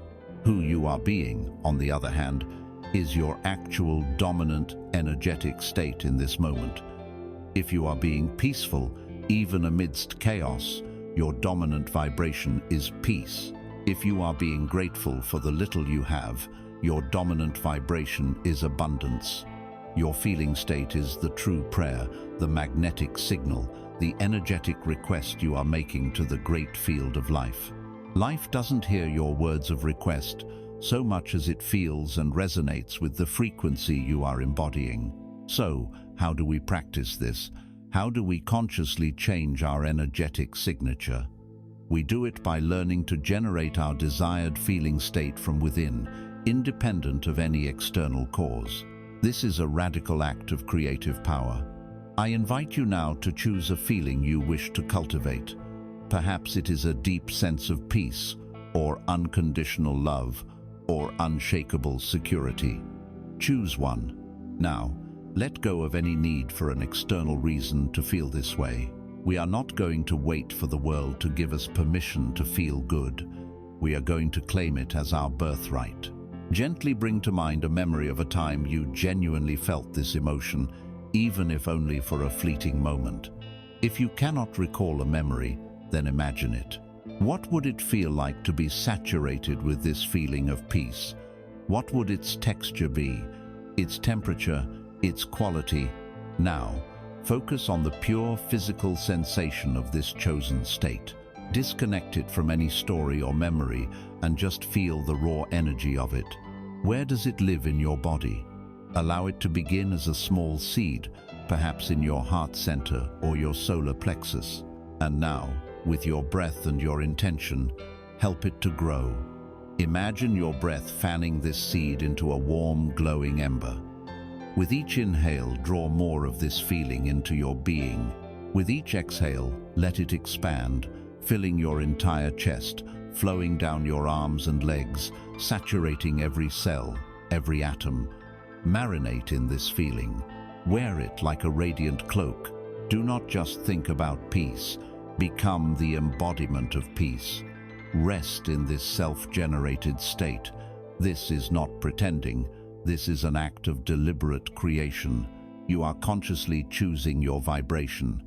You are tuning your instrument. Imagine that your body-mind system is a beautiful, complex musical instrument, like a cello.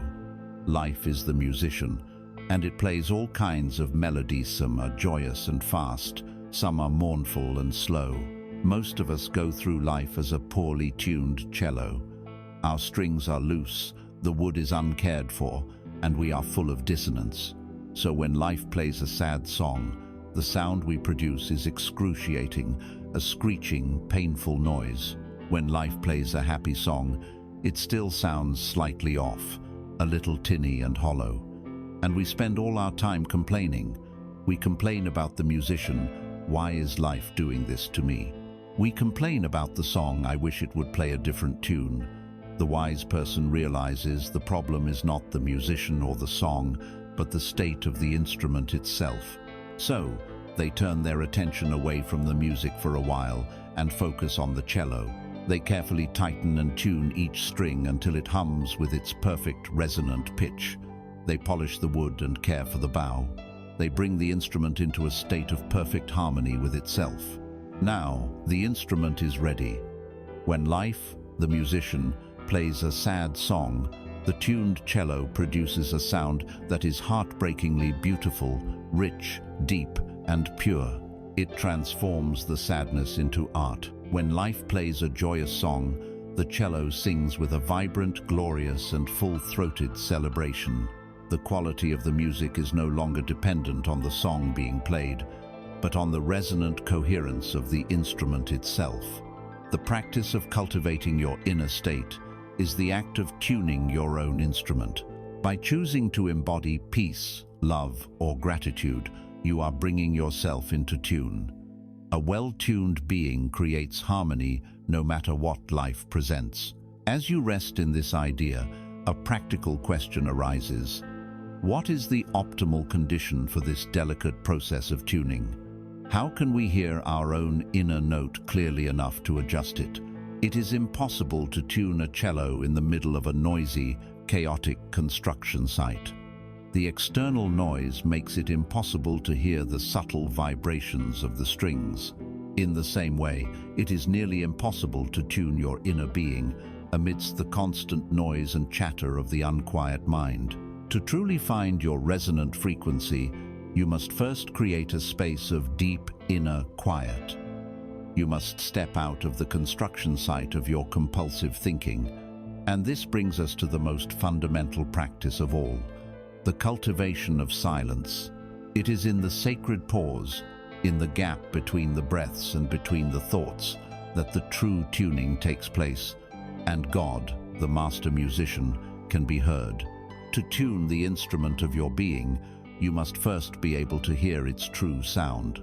But the modern world, both inside and out, is a relentless cacophony of noise. Externally, we are bombarded by traffic, notifications, media, and the demands of others. Internally, the unquiet mind provides its own ceaseless commentary, a neurotic monologue that follows us from the moment we wake to the moment we fall into an exhausted sleep. We have become so accustomed to this noise that we are now terrified of its absence. We have a deep, instinctual fear of silence, a horror of the empty space. The moment a gap appears in the soundscape of our lives, we feel a compulsive urge to fill it with music, with a podcast, with a phone call, with a new worry. We have forgotten that silence is our home, our source, and the birthplace of everything real. This fear of silence is the ego's fear of its own dissolution. The thinking mind, the construct of identity we call the ego, exists only as a continuous stream of thought. It is a process, a pattern of compulsive mentation. Silence is a direct threat to this process. In the gap between two thoughts, the ego does not exist. It experiences this gap as a void, a terrifying emptiness, a small death, and so it fights to survive, generating an endless supply of noise to ensure there are no gaps, no pauses where its existence could be called into question. Furthermore, we use noise as a powerful anesthetic. In the silence, the things we have spent our lives suppressing begin to surface. The unresolved grief, the latent anger, the quiet hum of loneliness, they all start to stir. It is often easier to drown them out with the noise of distraction than to feel them. We are culturally conditioned to believe that activity is valuable and stillness is lazy. We have productivity, anxiety. We feel that if we are not thinking, planning, or doing, we are worthless. We have come to mistake the frantic noise of our own minds for the song of life itself. Here lies the profound conflict. The surface-level self, the conditioned personality, desperately craves stimulation. It is an addict, and its drug is noise, information, and drama. But the deeper self, the soul, knows that this is a shallow and exhausting existence. It craves stillness. It yearns for the deep, restorative peace of silence, for it knows that silence is not empty, it is full. It is pregnant with all the things we are desperately searching for in the world of noise: wisdom, creativity, clarity, and love. The conflict is between the addict's desperate need for another hit of distraction and the sage's quiet understanding that all truth is found in the stillness that lies beneath the noise. The path to peace is not about adding more, but about allowing the noise to subside. Absorb this truth into your awareness. Silence is not emptiness. It is the canvas upon which life is painted. A masterpiece cannot be painted on a canvas that is already filled with scribbles. The endless chatter of your mind is the scribble that covers the canvas of the present moment, preventing you from seeing the masterpiece that is always right here. The silence is the pristine, white background that allows the colors and forms of life to be seen in their true vibrancy. Furthermore, in the sacred pause between thoughts, you touch the infinite. Your thinking mind is finite. It is a product of your past, your conditioning, your limited knowledge. It can only ever rearrange what it already knows. But the space between your thoughts is not a product of the past. It is a portal. It is a crack in the wall of your conditioned reality through which the light of a vast, unconditioned intelligence can shine. This is the source of all true intuition, creativity, and spiritual insight. This is finding God, not in a grand idea or a sacred text, but in the humble, silent gap between two of your own thoughts. Let us learn a simple, powerful practice to invite this sacred silence into the fabric of your day. It is the practice of the sacred pause. Our days are structured as a series of activities, one flowing immediately into the next without a breath in between. The sacred pause is the intentional creation of a gap. Think of the natural transitions in your day, the moment after you end a phone call before you start the next task, the moment you park your car before you open the door, the moment you finish reading an email before you begin to type a reply. These are the moments we typically rush through, immediately filling them with the next thought or action. Instead, I invite you to inhabit them. The practice is this: when one activity ends, stop. Do not immediately begin the next one. For just a moment, stop completely. Then, take one single conscious breath. Feel the air enter your body and feel it leave. And for just 10, 20, or 30 seconds, do absolutely nothing. Just be. Notice the light in the room. Hear the sounds around you. Feel the sensation of being alive in your body. That is all.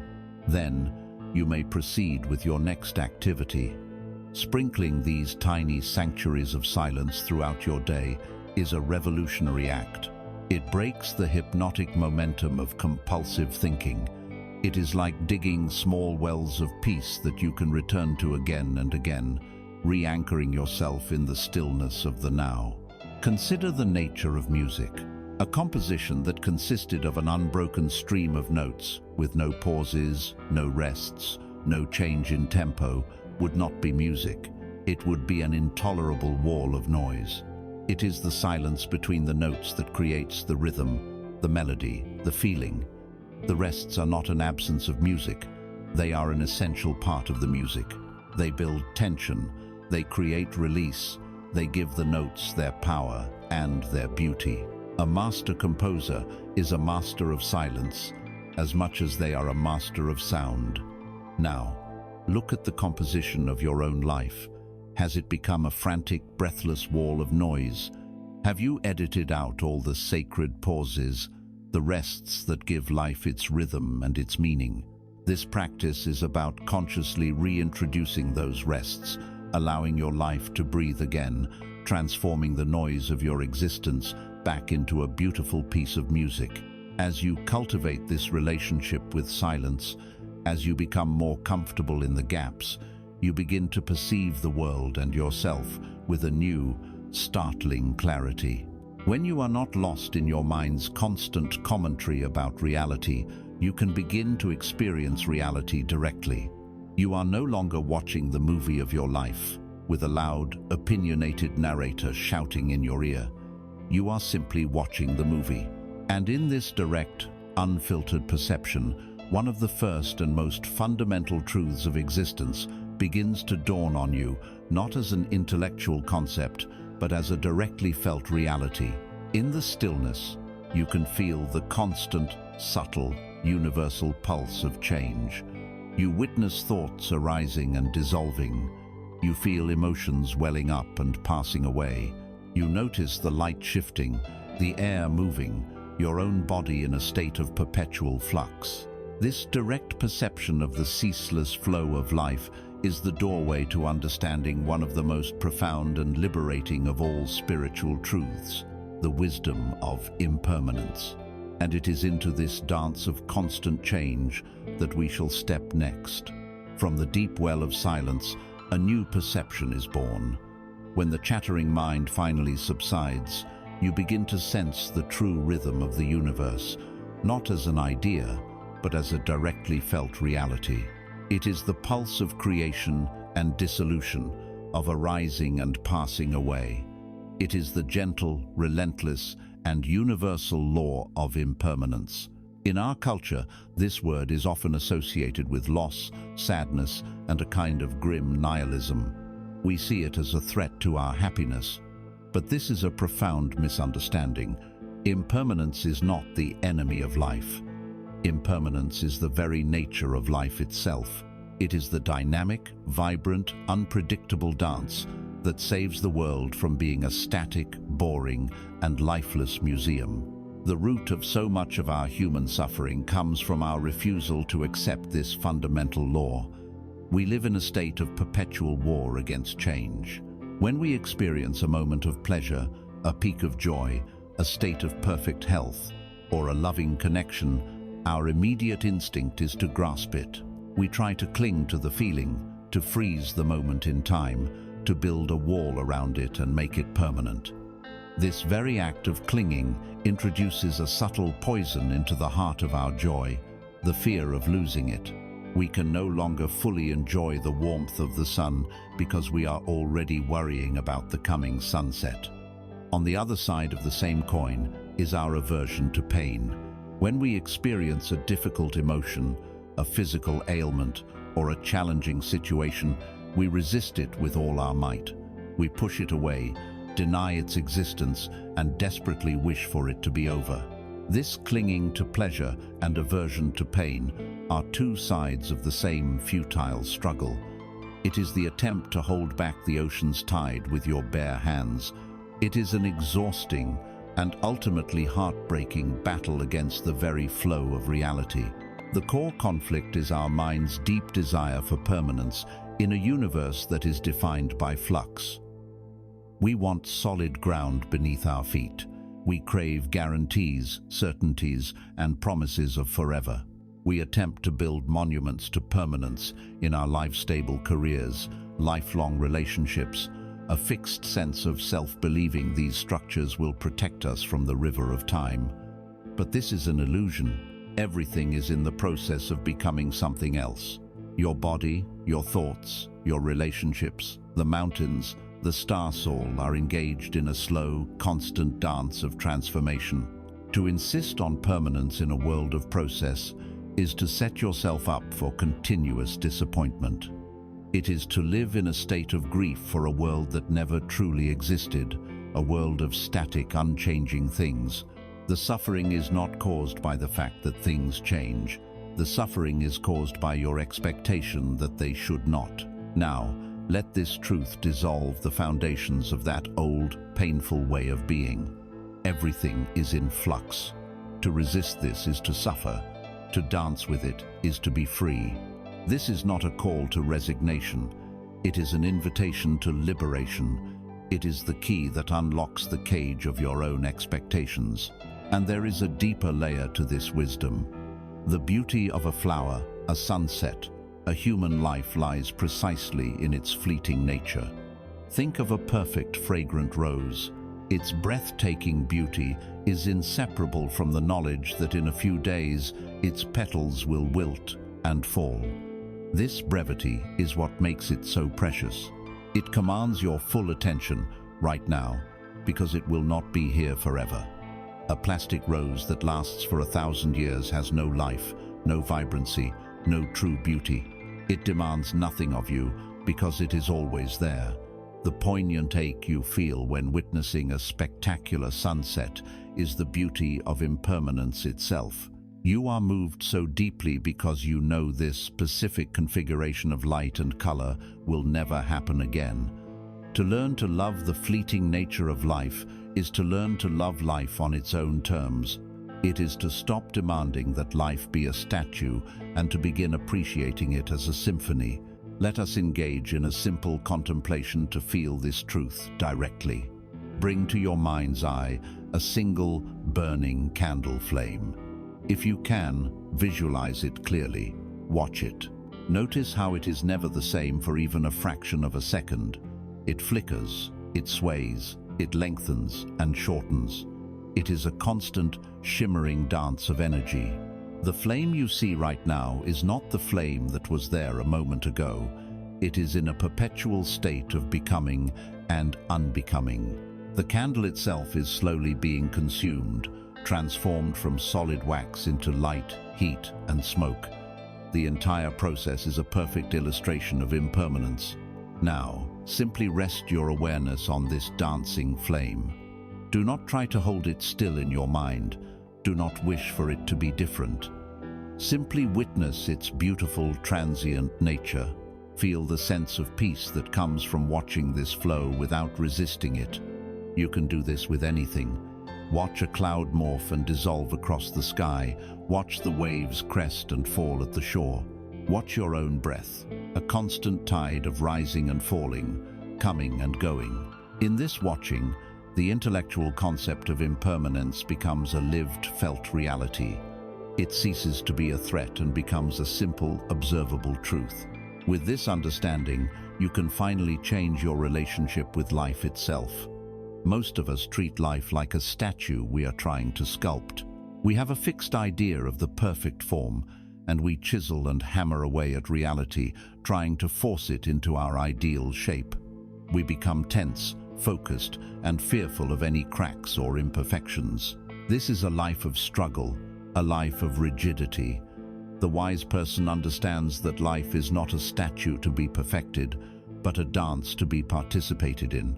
Imagine you are on a vast dance floor, and the music of the universe is playing. The music is always changing. Sometimes it is a slow, graceful waltz. Sometimes it is a wild, passionate tango. Sometimes it is a chaotic, unpredictable rhythm. To be a good dancer is not to strike one perfect pose and hold it forever. A good dancer listens to the music, feels the rhythm in their body, and moves in harmony with it. They are fluid, responsive, and fully present. They find joy not in reaching a final destination, but in the grace and aliveness of the movement itself. To embrace impermanence is to stop being a frustrated sculptor and to become a willing, joyful dancer. This shift in perspective from static possession to dynamic participation has its most profound effect on our relationships. When you truly understand that everything and everyone is impermanent, you stop trying to own people. The desperate, anxious grasping of attachment begins to relax its grip. You no longer see your partner, your child, or your friend as a fixed object, a permanent part of your life story that you must hold on to. Instead, you see them as a fellow dancer, a temporary, precious partner in this particular song. You stop taking them for granted because you know this dance will not last forever. You cherish the moments you have together more deeply. You listen more attentively. You love more freely because your love is no longer conditional on them remaining the same, on them fulfilling your need for permanence. This shift from clinging to cherishing, from possession to appreciation, allows you to see them with new eyes. You are no longer just looking at a character in your life's story. You are looking at a living, breathing mystery, a fellow expression of the universal dance. And when you look at another being with this much presence and clarity, you begin to notice something remarkable. You begin to see that they are also a mirror, reflecting back to you, with perfect, unwavering accuracy, the state of your own inner world. And it is to this great mirror of relationship that we now turn. As you learn to dance with the universal rhythm of impermanence, a new quality of presence infuses your interactions with others. When you release the need to cling, to possess, or to demand that people remain static characters in your life story, you begin to see them with a clarity that was previously impossible. You see them not as objects to serve your needs, but as fellow expressions of life's mysterious unfolding. And in this clear, unobstructed seeing, you discover one of the most profound and challenging truths of the spiritual path. Every single person in your life is a mirror. The world of relationship is a vast and intricate hall of mirrors, designed with divine precision to show you every angle of your own self, especially the parts you cannot or will not see on your own. This principle is most obvious and most potent with the people who trigger you. Think of the person in your life who consistently irritates you, angers you, or drains your energy. This person, whom your ego has labeled as difficult or toxic, is, in truth, one of your greatest spiritual teachers. The specific qualities in them that provoke such a strong reaction in you are not random. They are a precise reflection of a disowned part of your own psyche. This is the shadow self, the collection of traits within you that you have deemed unacceptable and have therefore repressed into your unconscious. Perhaps you are infuriated by a colleague's arrogance. The mirror may be showing you your own repressed arrogance, or perhaps a deep-seated insecurity that makes you feel small in the presence of strong personalities. Perhaps you are driven to distraction by a family member's neediness. The mirror may be reflecting your own unacknowledged needs, or your terror of being dependent on anyone for anything. The stronger the emotional charge, the more valuable the reflection, for it is pointing with unerring accuracy to a part of you that is unhealed and begging for attention. This mirror effect also works in the positive. Consider the people you deeply admire. The qualities that you are so drawn to in them: their courage, their creativity, their effortless kindness, their unshakable peace are also a reflection. You are able to recognize these beautiful qualities in them only because they exist as dormant potentials within you. It is the seed of courage in your own soul that resonates with the courage of another. It is your own latent creativity that feels a thrill in the presence of a great artist. They are mirroring back to you the beauty of what you are capable of becoming. They are showing you the parts of yourself that are ready to be awakened and embodied. The great human conflict in relationship is the battle between projection and ownership. The default, unconscious state for most of humanity is projection. We project the cause of our inner state onto the other person. We say, "You made me angry. You are so annoying. Your presence makes me feel so happy." In doing this, we make the other person the source of our emotional experience. This casts us in the permanent role of a victim, our inner peace entirely dependent on the behavior and mood of those around us. It is a state of profound powerlessness. The spiritual path demands a radical act of ownership. It asks you to withdraw that projection, to reel the energy back into yourself. It is the courageous shift from "you did this to me" to "this is what is being activated within me." This doesn't mean you condone hurtful behavior or become a passive recipient of abuse.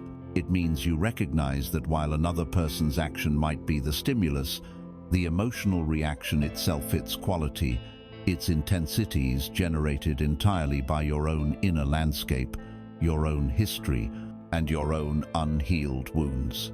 Let this truth be a guiding light in your interactions.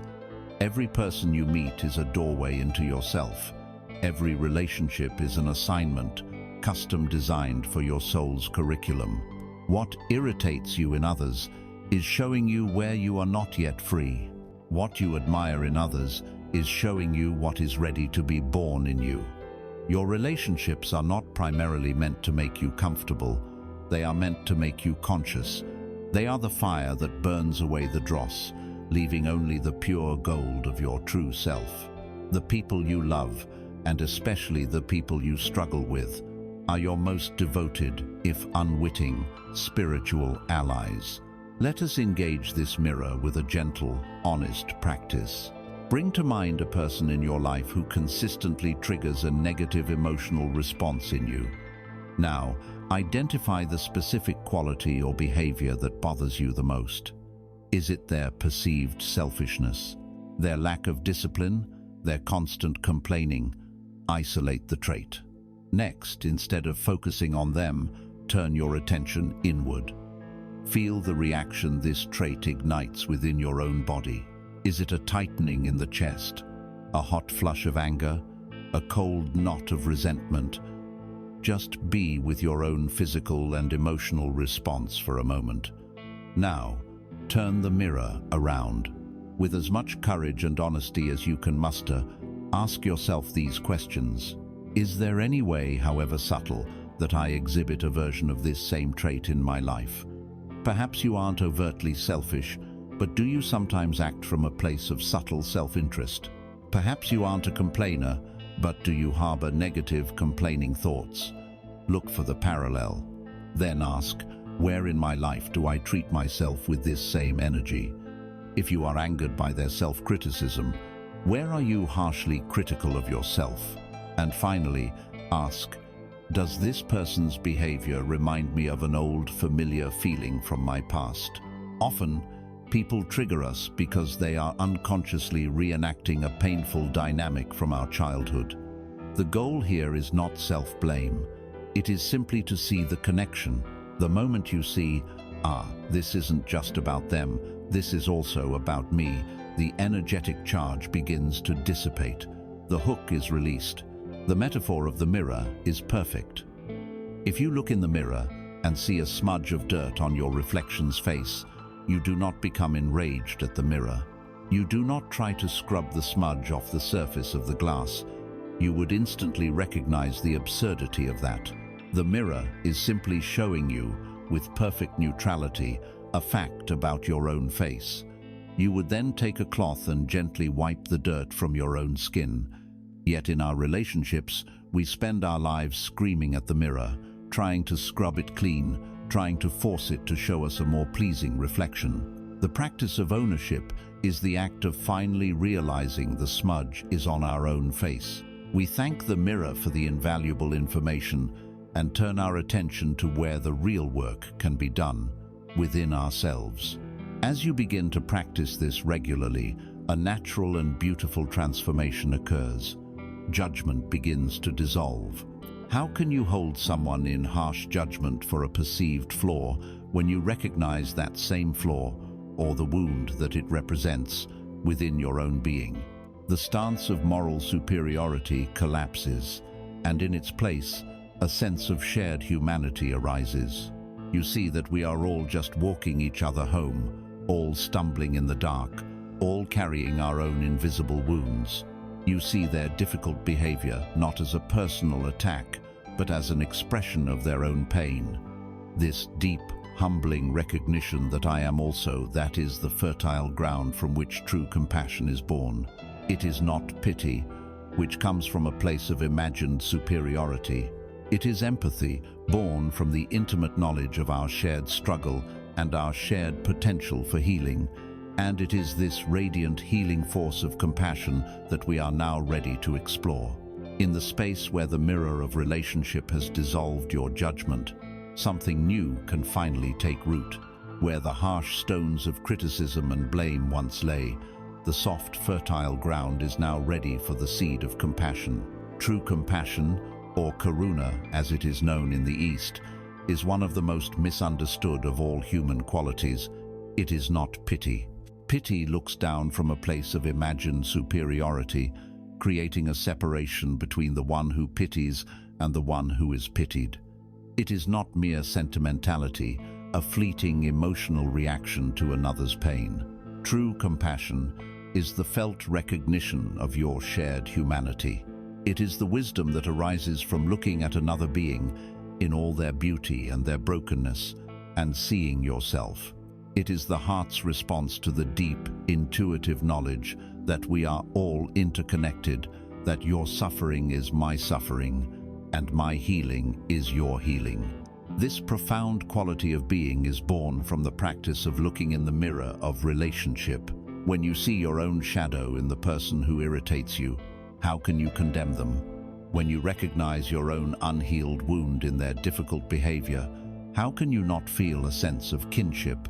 You see that their anger, their fear, their arrogance is not a personal failing, but the cry of a soul in pain, just like your own. This seeing is the beginning of compassion. It is the humbling, heart-opening realization that we are all just trying our best, all stumbling through the dark with the limited awareness we have. But there is a great and tragic paradox in our attempts to live this truth. We often find it far easier to offer this understanding and forgiveness to others than we do to ourselves. Herein lies the central conflict on the path of the heart, the war between the inner critic and the compassionate self. There is a voice inside your head, a relentless prosecutor and judge that holds you to an impossible standard of perfection. It is the voice that replays your mistakes, magnifies your flaws, and whispers that you are not good enough. You would never dream of speaking to a friend, or even a stranger, with the same harsh, unforgiving cruelty that you so often direct at yourself. You make allowances for the struggles of others, but you offer no such grace to your own. This constant internal flagellation, this habit of self-criticism, creates a state of perpetual inner warfare. It makes your own heart an unsafe place to be. And from this barren, war-torn inner landscape, you then try to grow the beautiful, delicate flower of compassion for others. It is an impossible task. This brings us to the most vital lesson of the heart. You cannot pour from an empty cup. True, sustainable, inexhaustible compassion for others is a natural overflow of the compassion you first cultivate for yourself. Many of us have been taught that self-care is selfish, that tending to our own needs is indulgent.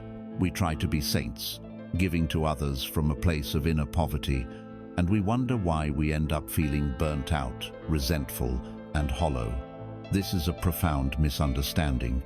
The most generous, selfless, and loving thing you can do for the world is to make your own inner world a place of peace, acceptance, and love, to heal your own wounds, to fill your own cup to overflowing. Only then will you have something true and nourishing to offer others. The compassion that arises from a full cup is not a depleting effort. It is a joyous, effortless radiance. Let us now engage in the ancient and powerful practice of cultivating this radiant warmth, a practice known as loving kindness, or metta.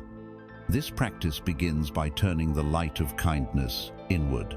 I invite you to place a hand gently over the center of your chest, a simple gesture of bringing loving attention to your own heart. Close your eyes and take a few soft breaths. Now, in the quiet of your mind, I want you to offer yourself a few simple, beautiful wishes. Let the words be vehicles for the feeling. We will begin with the phrase, "May I be safe." Feel what it would be like to be truly, deeply safe, protected from all harm. Let that feeling of safety settle into your body. Now, offer the next phrase, "May I be happy." Let go of all the complex conditions you place on your happiness, and for this moment, simply wish for your own genuine, uncomplicated happiness. Feel the warmth of that wish. Next, "May I be healthy."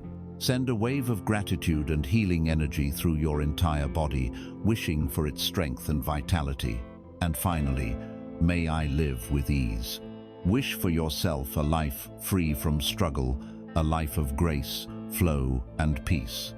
Do not worry if this feels mechanical or if your inner critic objects. Simply persist gently. Your intention is what matters. You are planting the seeds. Now, having generated even a small flicker of this warmth for yourself, let us allow it to radiate outward.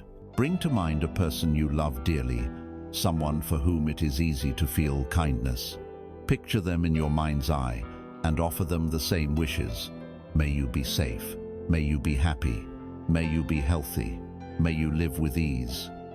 Feel your heart extending this warmth to them. Next, bring to mind a neutral person, someone you see in your daily life but have no strong feelings about: a shopkeeper, a neighbor.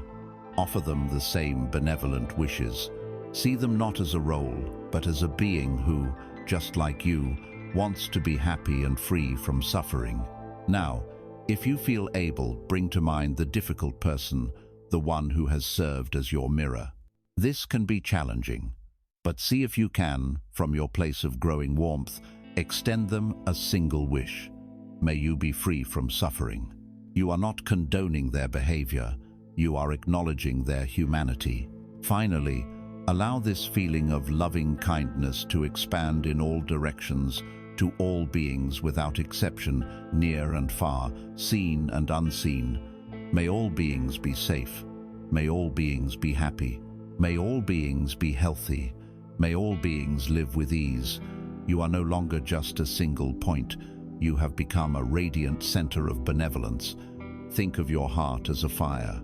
For most of your life, you have been trying to warm others by taking small burning embers from your own struggling, smoky fire and handing them out. You give away your warmth, piece by piece, until your own fire dwindles to ashes, and you are left cold, depleted, and resentful in the dark. The practice of self-compassion is the act of tending to your own fire first. Self-acceptance, self-forgiveness, and loving self-talk are the sturdy logs you place upon the flames. Your conscious, loving attention is the oxygen that makes it burn brightly. You protect it from the cold winds of your inner critic. As you tend to this fire, it grows in strength, in heat, in light. It becomes a roaring, confident bonfire in the center of your being. And then, a magical thing happens. You no longer need to try to warm others. Your fire is so large and bright that its warmth and light radiate outwards naturally in all directions, without any effort on your part. People are simply drawn to your presence. You become a source of light in a dark world, not through strenuous effort, but simply by being the radiant, whole being that you are. This compassionate understanding of our shared humanity, this recognition of our deep interconnectedness, inevitably leads to a new level of awareness about our own actions.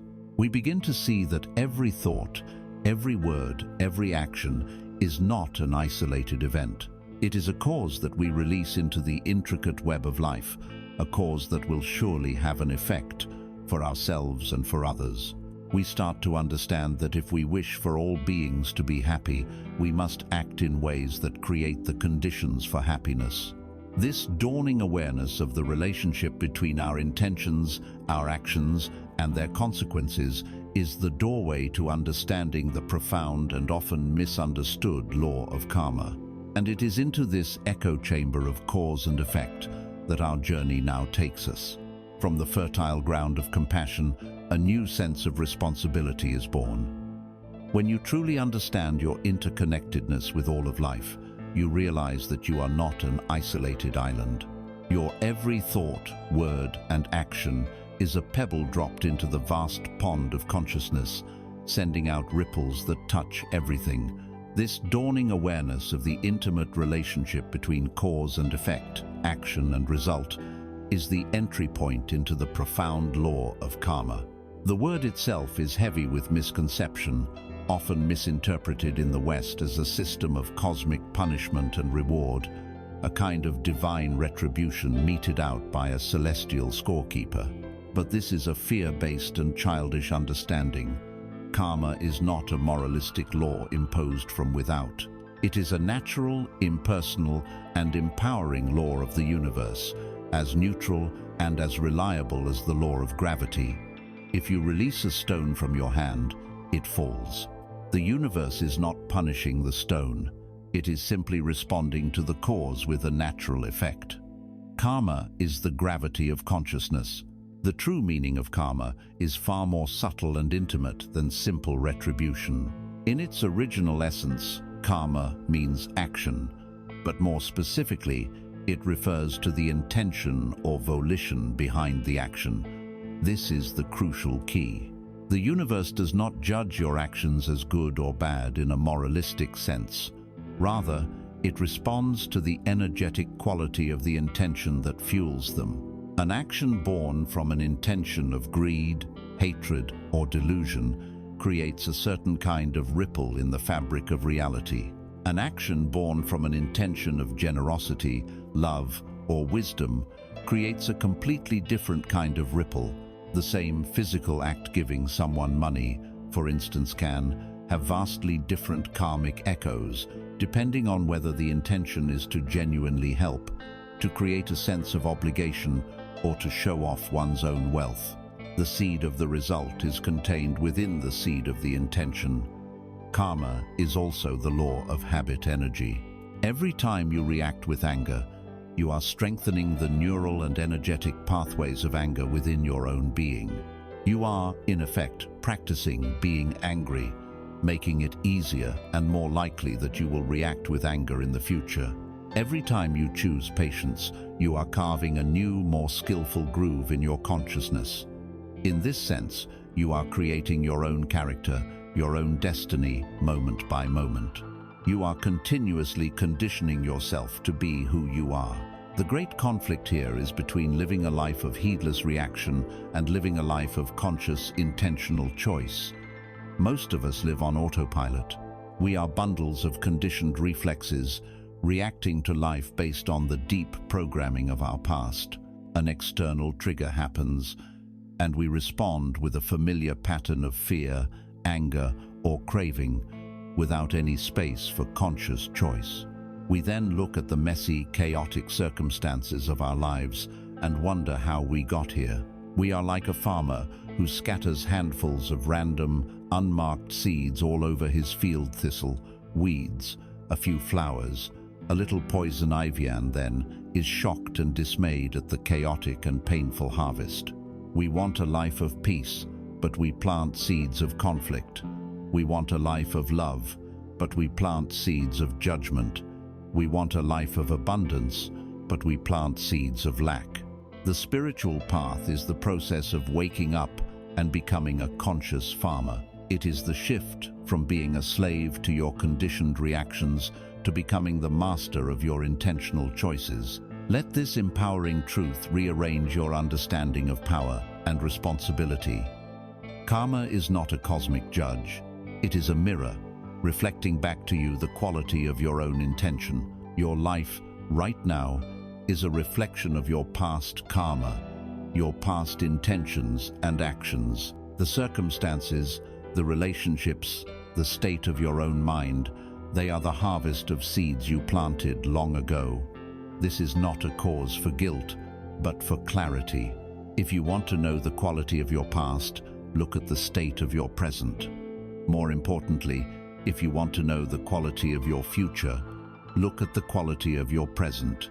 The future is being seeded in this very moment, in the choice you make right now. This is the ultimate liberation from victimhood. You are not a victim of fate or chance or the actions of others. You are the creator of your own experience. The power to change your entire future life is held completely within the quality of your attention and intention in this eternal present moment.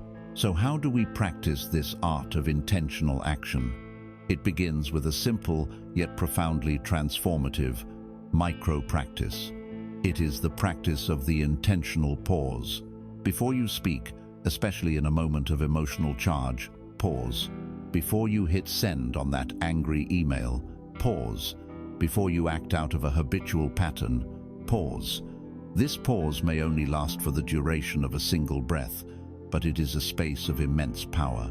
In that sacred gap between stimulus and response, you have the opportunity to ask yourself a simple question: what is my intention right now? And to clarify that intention, you can use a simple litmus test. Is the action I am about to take coming from a place of love or a place of fear? Is it coming from a desire for connection or a desire to be right? Is it coming from a place of clarity and expansion, or a place of confusion and contraction? Just the act of asking the question brings a flood of light into what was previously an unconscious, mechanical process.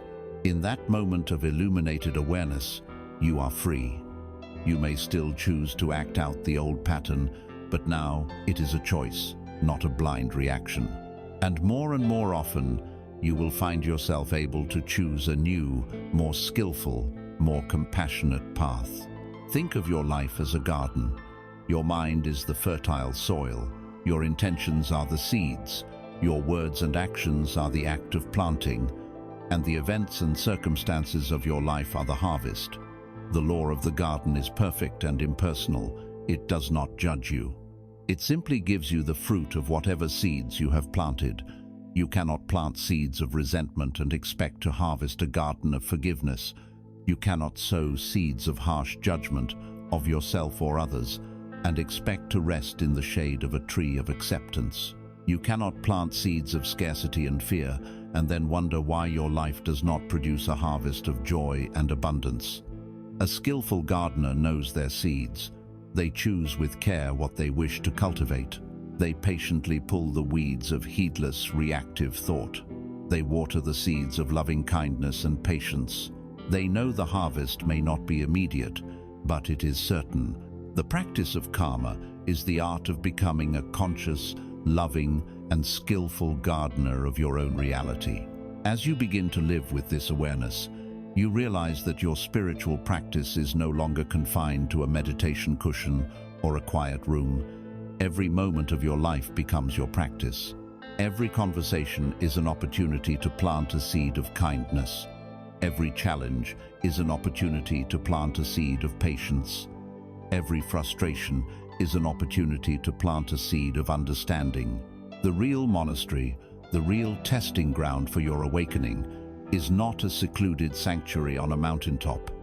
It is the world. It is the office, the kitchen, the supermarket, the traffic jam. Can you maintain this state of compassionate, intentional awareness in the midst of the noise and pressure of daily life? Can you find your peace not by escaping the world, but by engaging with it more skillfully? This is the great challenge and the great invitation that lies before us now, as we prepare to leave the quiet sanctuary and enter the monastery of the marketplace. With the understanding of karma, your spiritual practice leaves the quiet meditation hall and walks directly into the chaotic, vibrant, and challenging marketplace of your life. Every moment becomes your monastery. Every interaction becomes your teacher. Every task becomes your practice. But here we encounter one of the greatest challenges of the journey: the stark gap between the peace we can find in solitude and the stress we experience in our daily lives. It is one thing to feel peaceful while sitting on a cushion with your eyes closed. It is another thing entirely to maintain that peace in a traffic jam, during a difficult meeting at work, or in the middle of a family argument. We often fall into the trap of believing that our practice has failed when our worldly life feels chaotic. This gives rise to the great myth of conditional peace, the pervasive and deeply flawed belief that I will be peaceful when this project is finished. I will be peaceful when the children are grown. I will be peaceful when I finally go on vacation. I will be peaceful when I retire. The mind constantly projects peace into a future set of circumstances, making it a conditional reward for enduring the present. But this is a game you can never win. As soon as one condition is met, the ego, in its infinite cleverness, will immediately create a new one. This mindset turns peace into a fragile commodity that is forever dependent on an external world that is, by its very nature, unstable and unpredictable. It makes you a beggar for peace, hoping the world will arrange itself just right to grant you a few moments of relief. The central conflict, then, is between the fantasy of escape and the reality of engagement. Part of us dreams of running away. We fantasize about a secluded cabin in the woods, a quiet life on a remote island, a place where the noise and the demands of the world can no longer touch us. We believe that peace is a location, a destination we can travel to if we could only escape the messiness of our current lives. But peace is not a place, it is a state of being. You can be just as tormented by your own mind in a beautiful cabin as you can in a crowded city. The true spiritual path does not lie in escaping the world, but in learning to engage with it from a different level of consciousness. It lies in discovering how to bring the sanctuary of your inner peace with you into every situation, no matter how challenging. The goal is not to leave the marketplace, but to build your monastery right in the center of its busiest square. This leads us to the essential truth of an integrated practice. Your practice is not an escape from life. It is the very ground upon which you walk through life. Every moment is a perfect opportunity to be awake. The difficult conversation is not an obstacle to your peace. It is a precious opportunity to practice compassionate listening. The frustrating delay is not a waste of your time. It is a perfect chance to practice patience. The boring, repetitive task is not beneath you. It is a golden invitation to practice mindfulness. There are no unspiritual moments. There are only moments in which you are present and moments in which you are lost in thought. When you understand this, your entire life transforms. The world is no longer a hostile place that threatens your peace. It is a vast, benevolent training ground, perfectly designed to help you awaken. So, how do we practice this in a tangible way? We begin by transforming the most mundane, everyday activities into profound mindfulness meditations. Let us take the simple act of washing the dishes.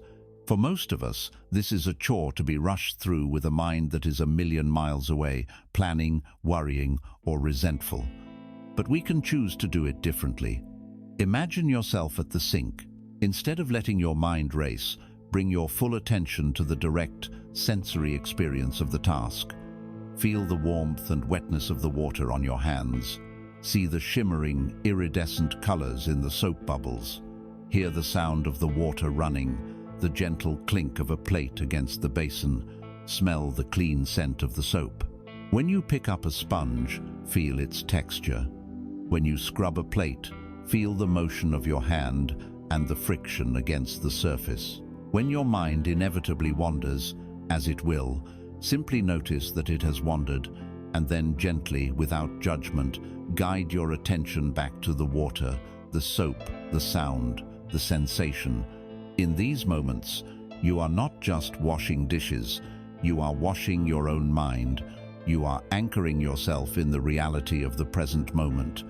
You can apply this to anything: brushing your teeth, folding laundry, walking to your car. Each mundane task is a doorway back to presence, a chance to step out of the frantic dream of thought and into the living reality of now. The perfect metaphor for this way of being is the lotus flower. The lotus has its roots in the thickest, darkest, murkiest mud at the bottom of the pond. This mud represents the chaos, the confusion, and the challenges of our everyday human lives. It is our messy, complicated, beautiful reality. From this mud, the lotus sends a stem upward, traveling through the murky water. This is our intention to grow, our aspiration to move toward the light, even when we are surrounded by confusion. And then, something miraculous happens. The lotus flower breaks the surface of the water and opens its petals to the sun, and it is perfectly pure, pristine, and unstained by the mud from which it came. It does not bloom in spite of the mud. It blooms because of the mud. The mud is its source of nourishment. The lesson of the lotus is profound. You do not need to escape the mud of your life to find peace, purity, and beauty. You can grow right in the middle of it. Through the power of your awareness, you can emerge from the murky waters of your own confusion and bloom, untouched and radiant. Your peace is not dependent on having a clean and tidy life. It is dependent on your innate ability to rise above the mud and open to the light. Living in this way, maintaining your presence in the monastery of the marketplace, blooming like a lotus in the murky pond of daily life, is a high art. It requires a quality that runs counter to our modern habits of instant gratification and distraction. The momentum of our old, reactive, and unconscious patterns is tremendously strong. To establish a new way of being, a way of conscious, intentional presence, requires more than just a fleeting wish. It requires a certain inner architecture, a loving commitment to our own awakening. It requires a quality that our culture often misunderstands and fears, associating it with harshness and punishment. But in the spiritual life, this quality is an act of supreme self-care. It is the quality of gentle, loving, and consistent inner discipline. And it is this foundational strength that we must now cultivate. To bring the peace of the monastery into the chaos of the marketplace is the highest form of practice. But good intentions alone are often not enough to prevail against the powerful, gravitational pull of our old, unconscious habits. A fleeting desire for peace is easily swept away by the lifelong momentum of reactivity and distraction. To build a new way of being, a life of conscious presence and intention, requires more than just a wish. It requires a foundation. It requires a structure. It requires a quality that our modern culture has taught us to fear and resist: the quality of discipline. The word itself often lands with a harsh thud in the mind. It conjures images of punishment, of rigid self-denial, of a stern taskmaster forcing you to do things you do not want to do. But this is a profound misunderstanding. In the spiritual path, discipline is not an act of self-punishment. It is one of the highest and most sincere forms of self-love. It is the act of caring for your future self so deeply that you are willing to make a wise and sometimes difficult choice for them in the present. It is not about forcing yourself into a rigid cage. It is about lovingly building a trellis upon which the beautiful vine of your spiritual life can grow strong and reach for the light. Without the supportive structure of the trellis, the vine remains a tangled, sprawling mess on the ground. The inner conflict here is one of the most fundamental battles we face as human beings. It is the daily clash between the part of you that seeks immediate comfort and the part of you that yearns for ultimate freedom. The comfort-seeking self wants to hit the snooze button. It wants to scroll endlessly through the phone instead of sitting in silence. It wants to eat the sugary food, avoid the difficult task, and indulge in the familiar distraction. Its mantra is, "I want it now." But there is another voice within you, a quieter, wiser self. This self knows that true, lasting happiness is not found in the fleeting pleasure of the moment. It knows that freedom is forged in the fire of conscious choice. It is willing to trade the shallow comfort of now for the deep, abiding peace of what you want most. The practice of gentle discipline is the art of consistently siding with this wiser self, of making it the guiding force in your life. Let this reframe your entire relationship with this powerful concept.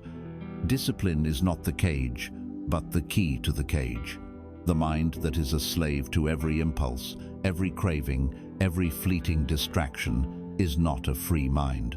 It is the ultimate prison, a chaotic cell of reactivity where you are not the master, but the captive. True discipline, the gentle and consistent practice of choosing awareness over autopilot, is the key that unlocks the door to this cell. It is what allows you to step out of the prison of your conditioned reactions and into the open field of intentional living. And the essence of this practice is captured in this simple phrase: choosing what you want most over what you want now. What you want now is the easy path, the familiar indulgence, the short-term relief. What you want most is peace, wisdom, vitality, and a life of meaning. Discipline is the bridge that you build, one small conscious choice at a time, from the shore of immediate gratification to the shore of your deepest fulfillment. So how do we begin to build this bridge?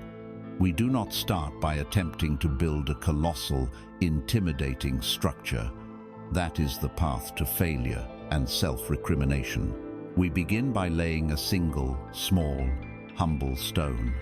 The secret to building discipline is consistency, not intensity.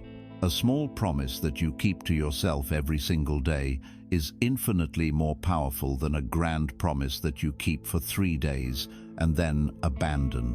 The act of showing up for yourself, day after day, builds a profound sense of self-trust and self-respect, which are the true foundations of inner strength. I invite you now to choose one such small stone. Make it a tiny, almost laughably easy commitment to your own well-being. Perhaps it is this: for the next week, you will sit in silence for just 5 minutes every morning before you touch your phone. Or perhaps it is: every night before you sleep, you will write down 3 things you were grateful for that day. Or, for the last 30 minutes of every evening, you will put away all screens and read a book or simply rest in the quiet. Choose one. Make it your non-negotiable act of self-love. The specific act is less important than the consistency. The size of the action is irrelevant. The magic is in the showing up. It is a daily declaration to yourself and to the universe that you are worthy of your own commitment, that your peace is a priority.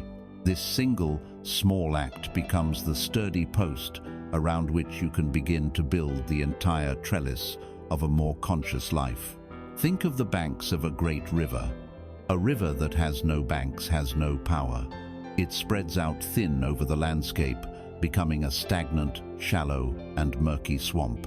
Its energy is dissipated, its direction is lost, and it never reaches the sea.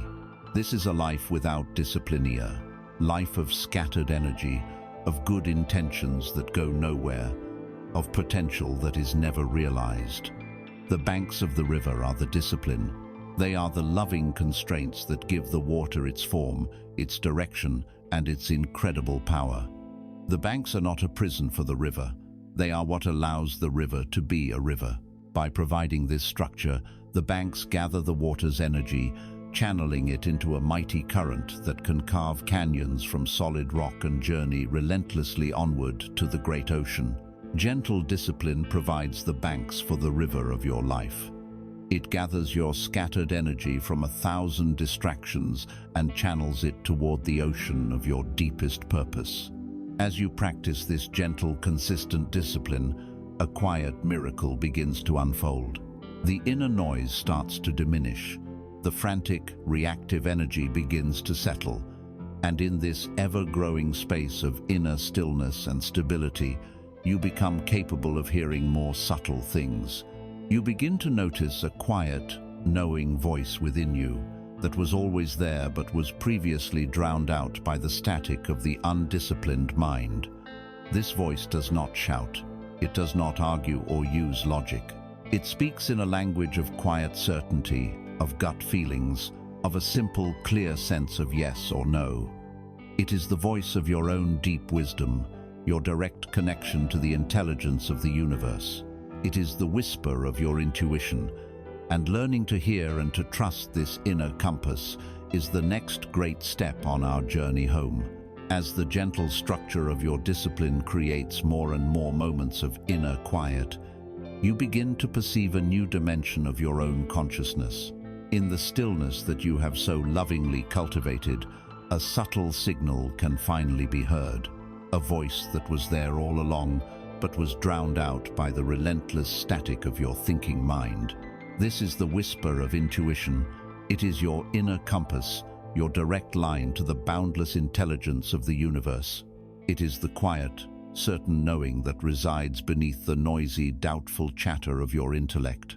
Our modern world has taught us to distrust this inner knowing.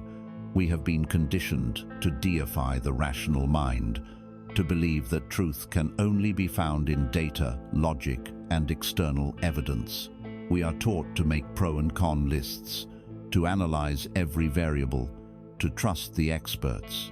If a feeling or a hunch cannot be logically proven or articulated in a spreadsheet, it is dismissed as fanciful, emotional, or unreliable. In this process, we have systematically severed our connection to a deeper, more ancient form of intelligence. We have learned to live exclusively in the attic of our minds, forgetting that the real wisdom of the house resides in the foundation of the body and the hearth of the heart. True intuition is not a thought. It is not an emotion.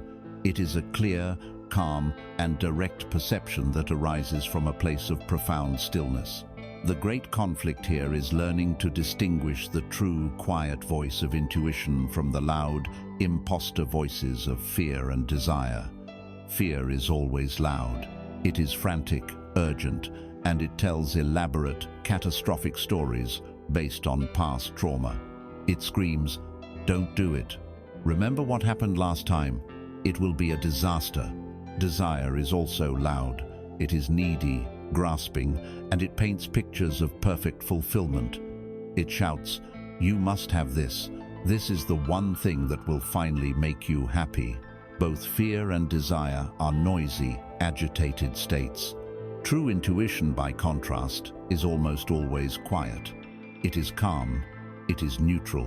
It does not try to convince you with elaborate arguments. It often speaks in a simple, direct sense of yes or no, a feeling of rightness or wrongness, a gentle nudge in a certain direction. The voice of fear makes you feel contracted and small. The voice of intuition, even if it is guiding you towards a difficult path, feels expansive and peaceful. Learning to tell these voices apart is one of the most critical skills on the spiritual path. Let this truth be your guide as you learn to navigate your inner world. Your mind thinks, but your soul knows. Thinking is a secondary process. It is the faculty of calculation, comparison, and analysis based on the limited data of your past. Knowing is a primary state of being. It is a direct perception of the whole truth of a situation. Intuition is the bridge that connects your conscious mind to the knowing of your soul. And this soul knowing is not just a personal psychological phenomenon. Intuition is the language of the universe speaking directly to you. The same intelligence that guides a bird in its migration and a seed in its journey to becoming a flower is available to you, communicating through the subtle feelings and senses of your own body. But there is a crucial condition. A quiet mind is required to hear it. You cannot hear a whisper in the middle of a shouting match. All the work you have done up to this point, calming the unquiet mind, releasing the past, surrendering control, has been the work of turning down the volume of the shouting match so that you can finally hear the whisper of your own inner truth.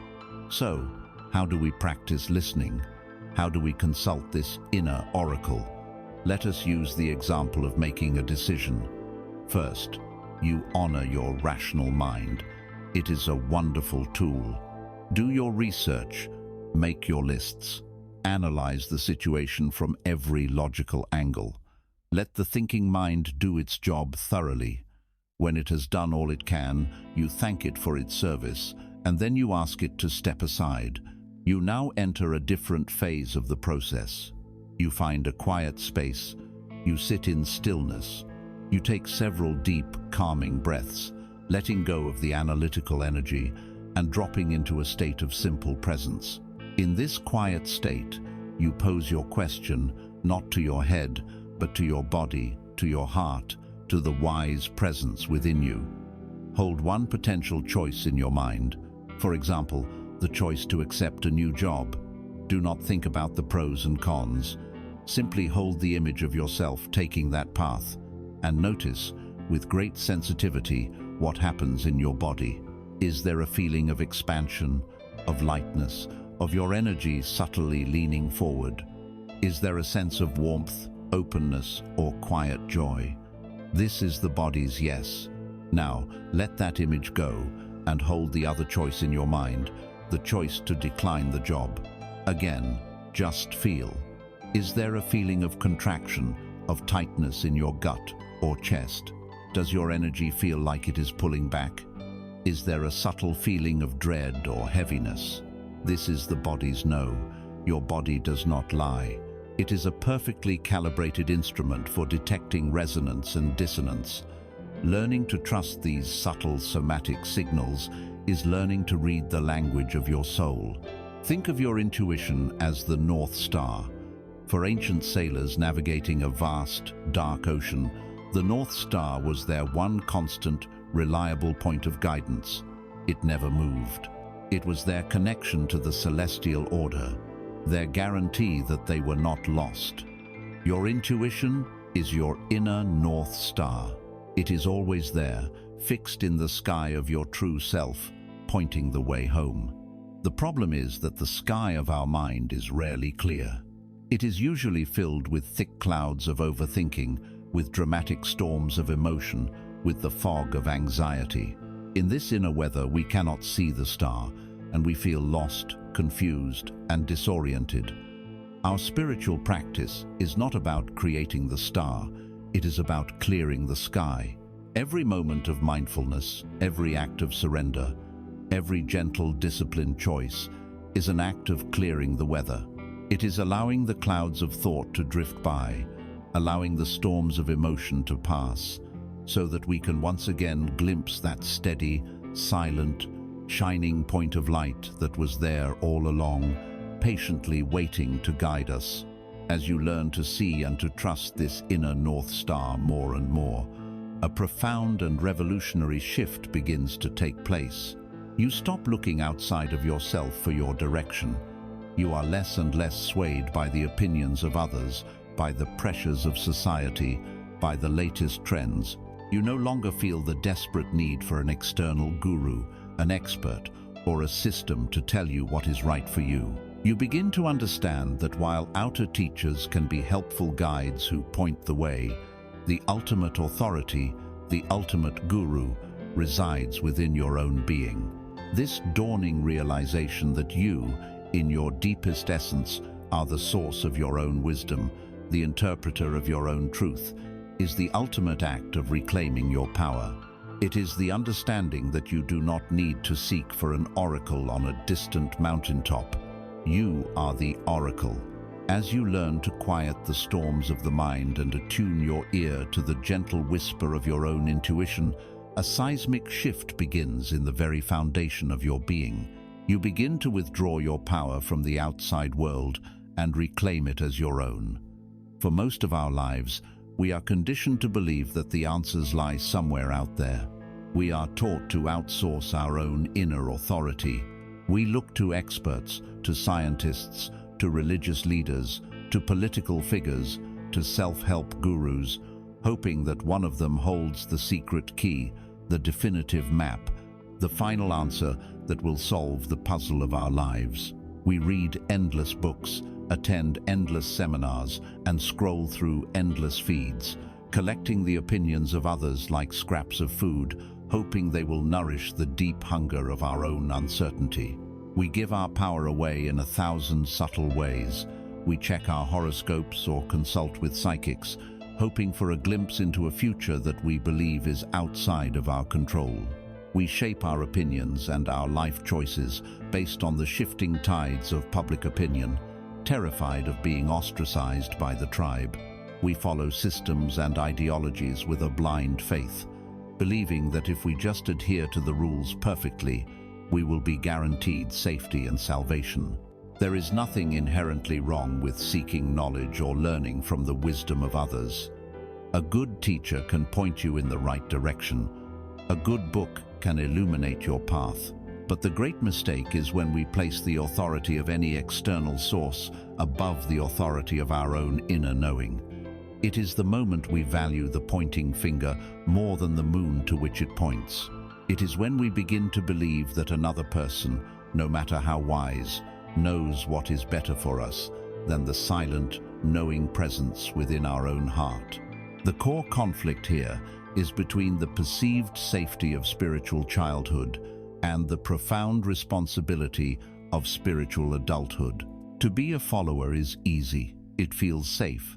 There is a certain comfort in having a set of rules to follow, a leader to obey. It absolves you of the terrifying burden of ultimate responsibility. If the path doesn't lead to happiness, you can blame the teacher, the system, the book. It wasn't your fault. You were just following instructions. But this safety is an illusion. It is the safety of a comfortable, well-lit prison cell. To claim your own inner authority, to stand on your own 2 feet and declare, "I am the ultimate arbiter of my own truth," is the most terrifying and liberating act a human being can perform. It means you have no one else to blame. It means you are entirely responsible for the quality of your own life, for the choices you make, for the reality you create. It is the movement from being a sheep in a flock to becoming a shepherd of your own being. Let this radical truth dismantle the very scaffolding of your external search. Stop searching for gurus. The deepest wisdom you seek, the most profound love you crave, the unshakable peace you yearn for, is not out there. It is not the secret property of some enlightened master on a faraway mountain. It is already, and has always been, encoded within the very fabric of your own being. The intelligence that designed the cosmos is not separate from the intelligence that animates your body. The love that is the very essence of creation is not different from the love that resides in your own heart. You are not a flawed copy. You are a holographic piece of the whole. The entire universe is contained within you.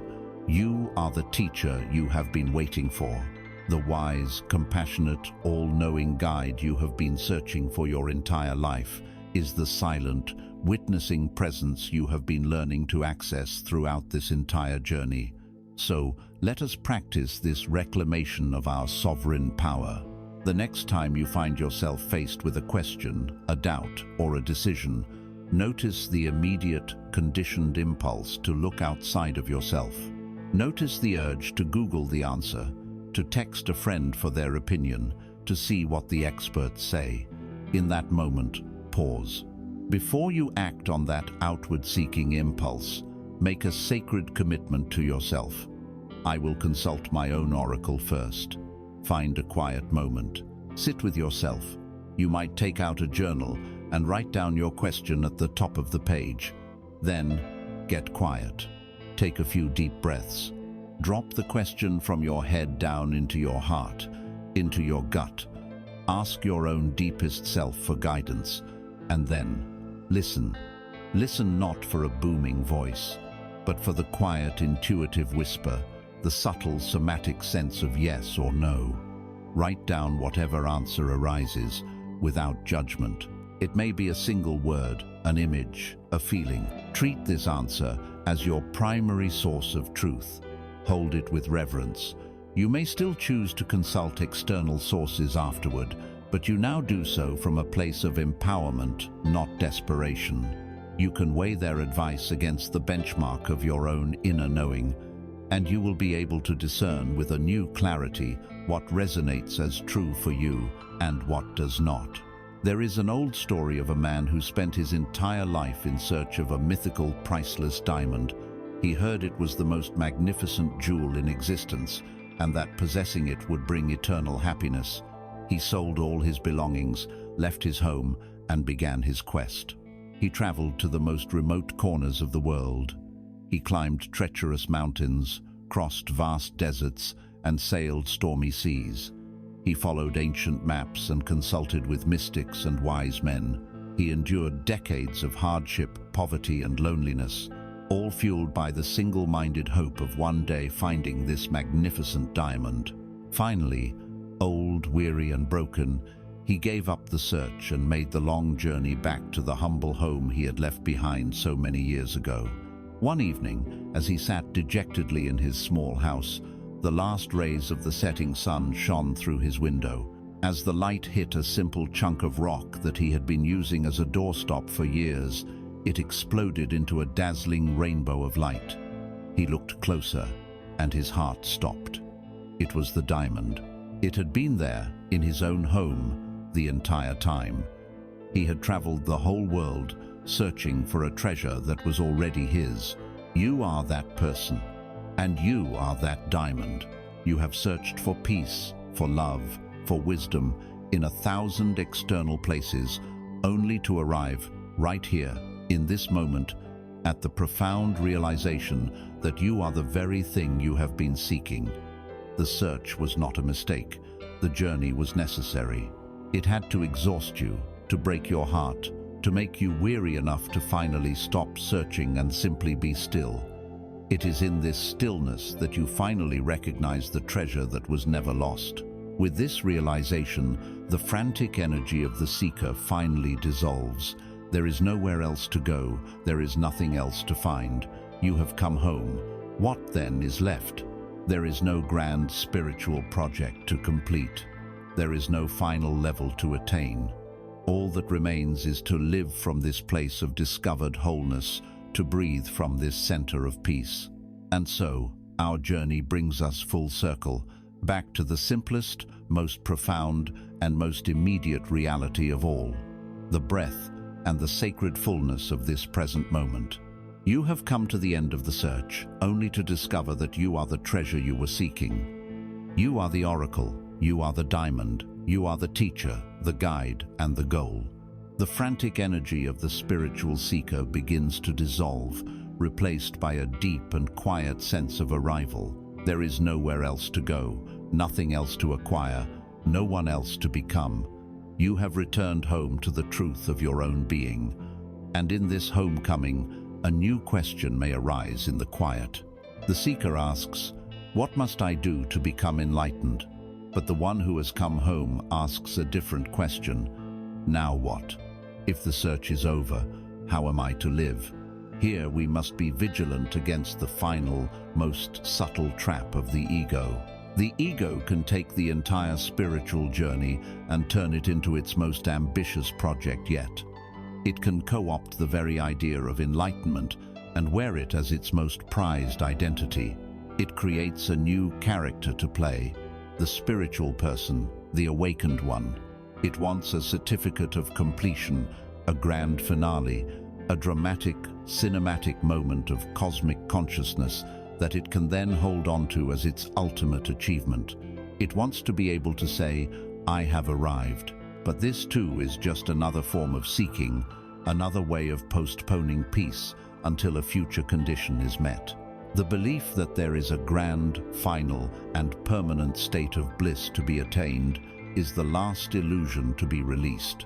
The great and final conflict is between the mind's expectation of a spectacular event and the soul's quiet contentment with ordinary reality.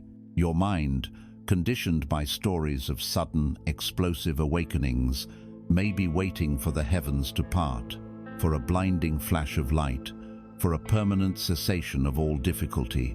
But life does not work that way. The reality of awakening is far more humble, more subtle, and infinitely more profound. It is the discovery of the sacred in the ordinary.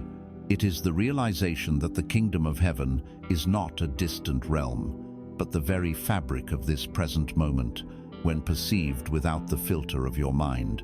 It is learning to find the entire universe in the taste of water, the warmth of the sun, the sound of a bird, the feeling of a single, simple breath.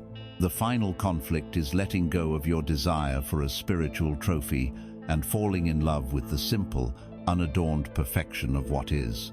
Let this be the truth that brings your long journey to a peaceful close. Enlightenment is not a future event. It is the simple, profound recognition of the sacredness of this very moment, this very breath. There is nowhere to go, nothing to attain. You are already home. You have always been home. You were only dreaming that you were lost.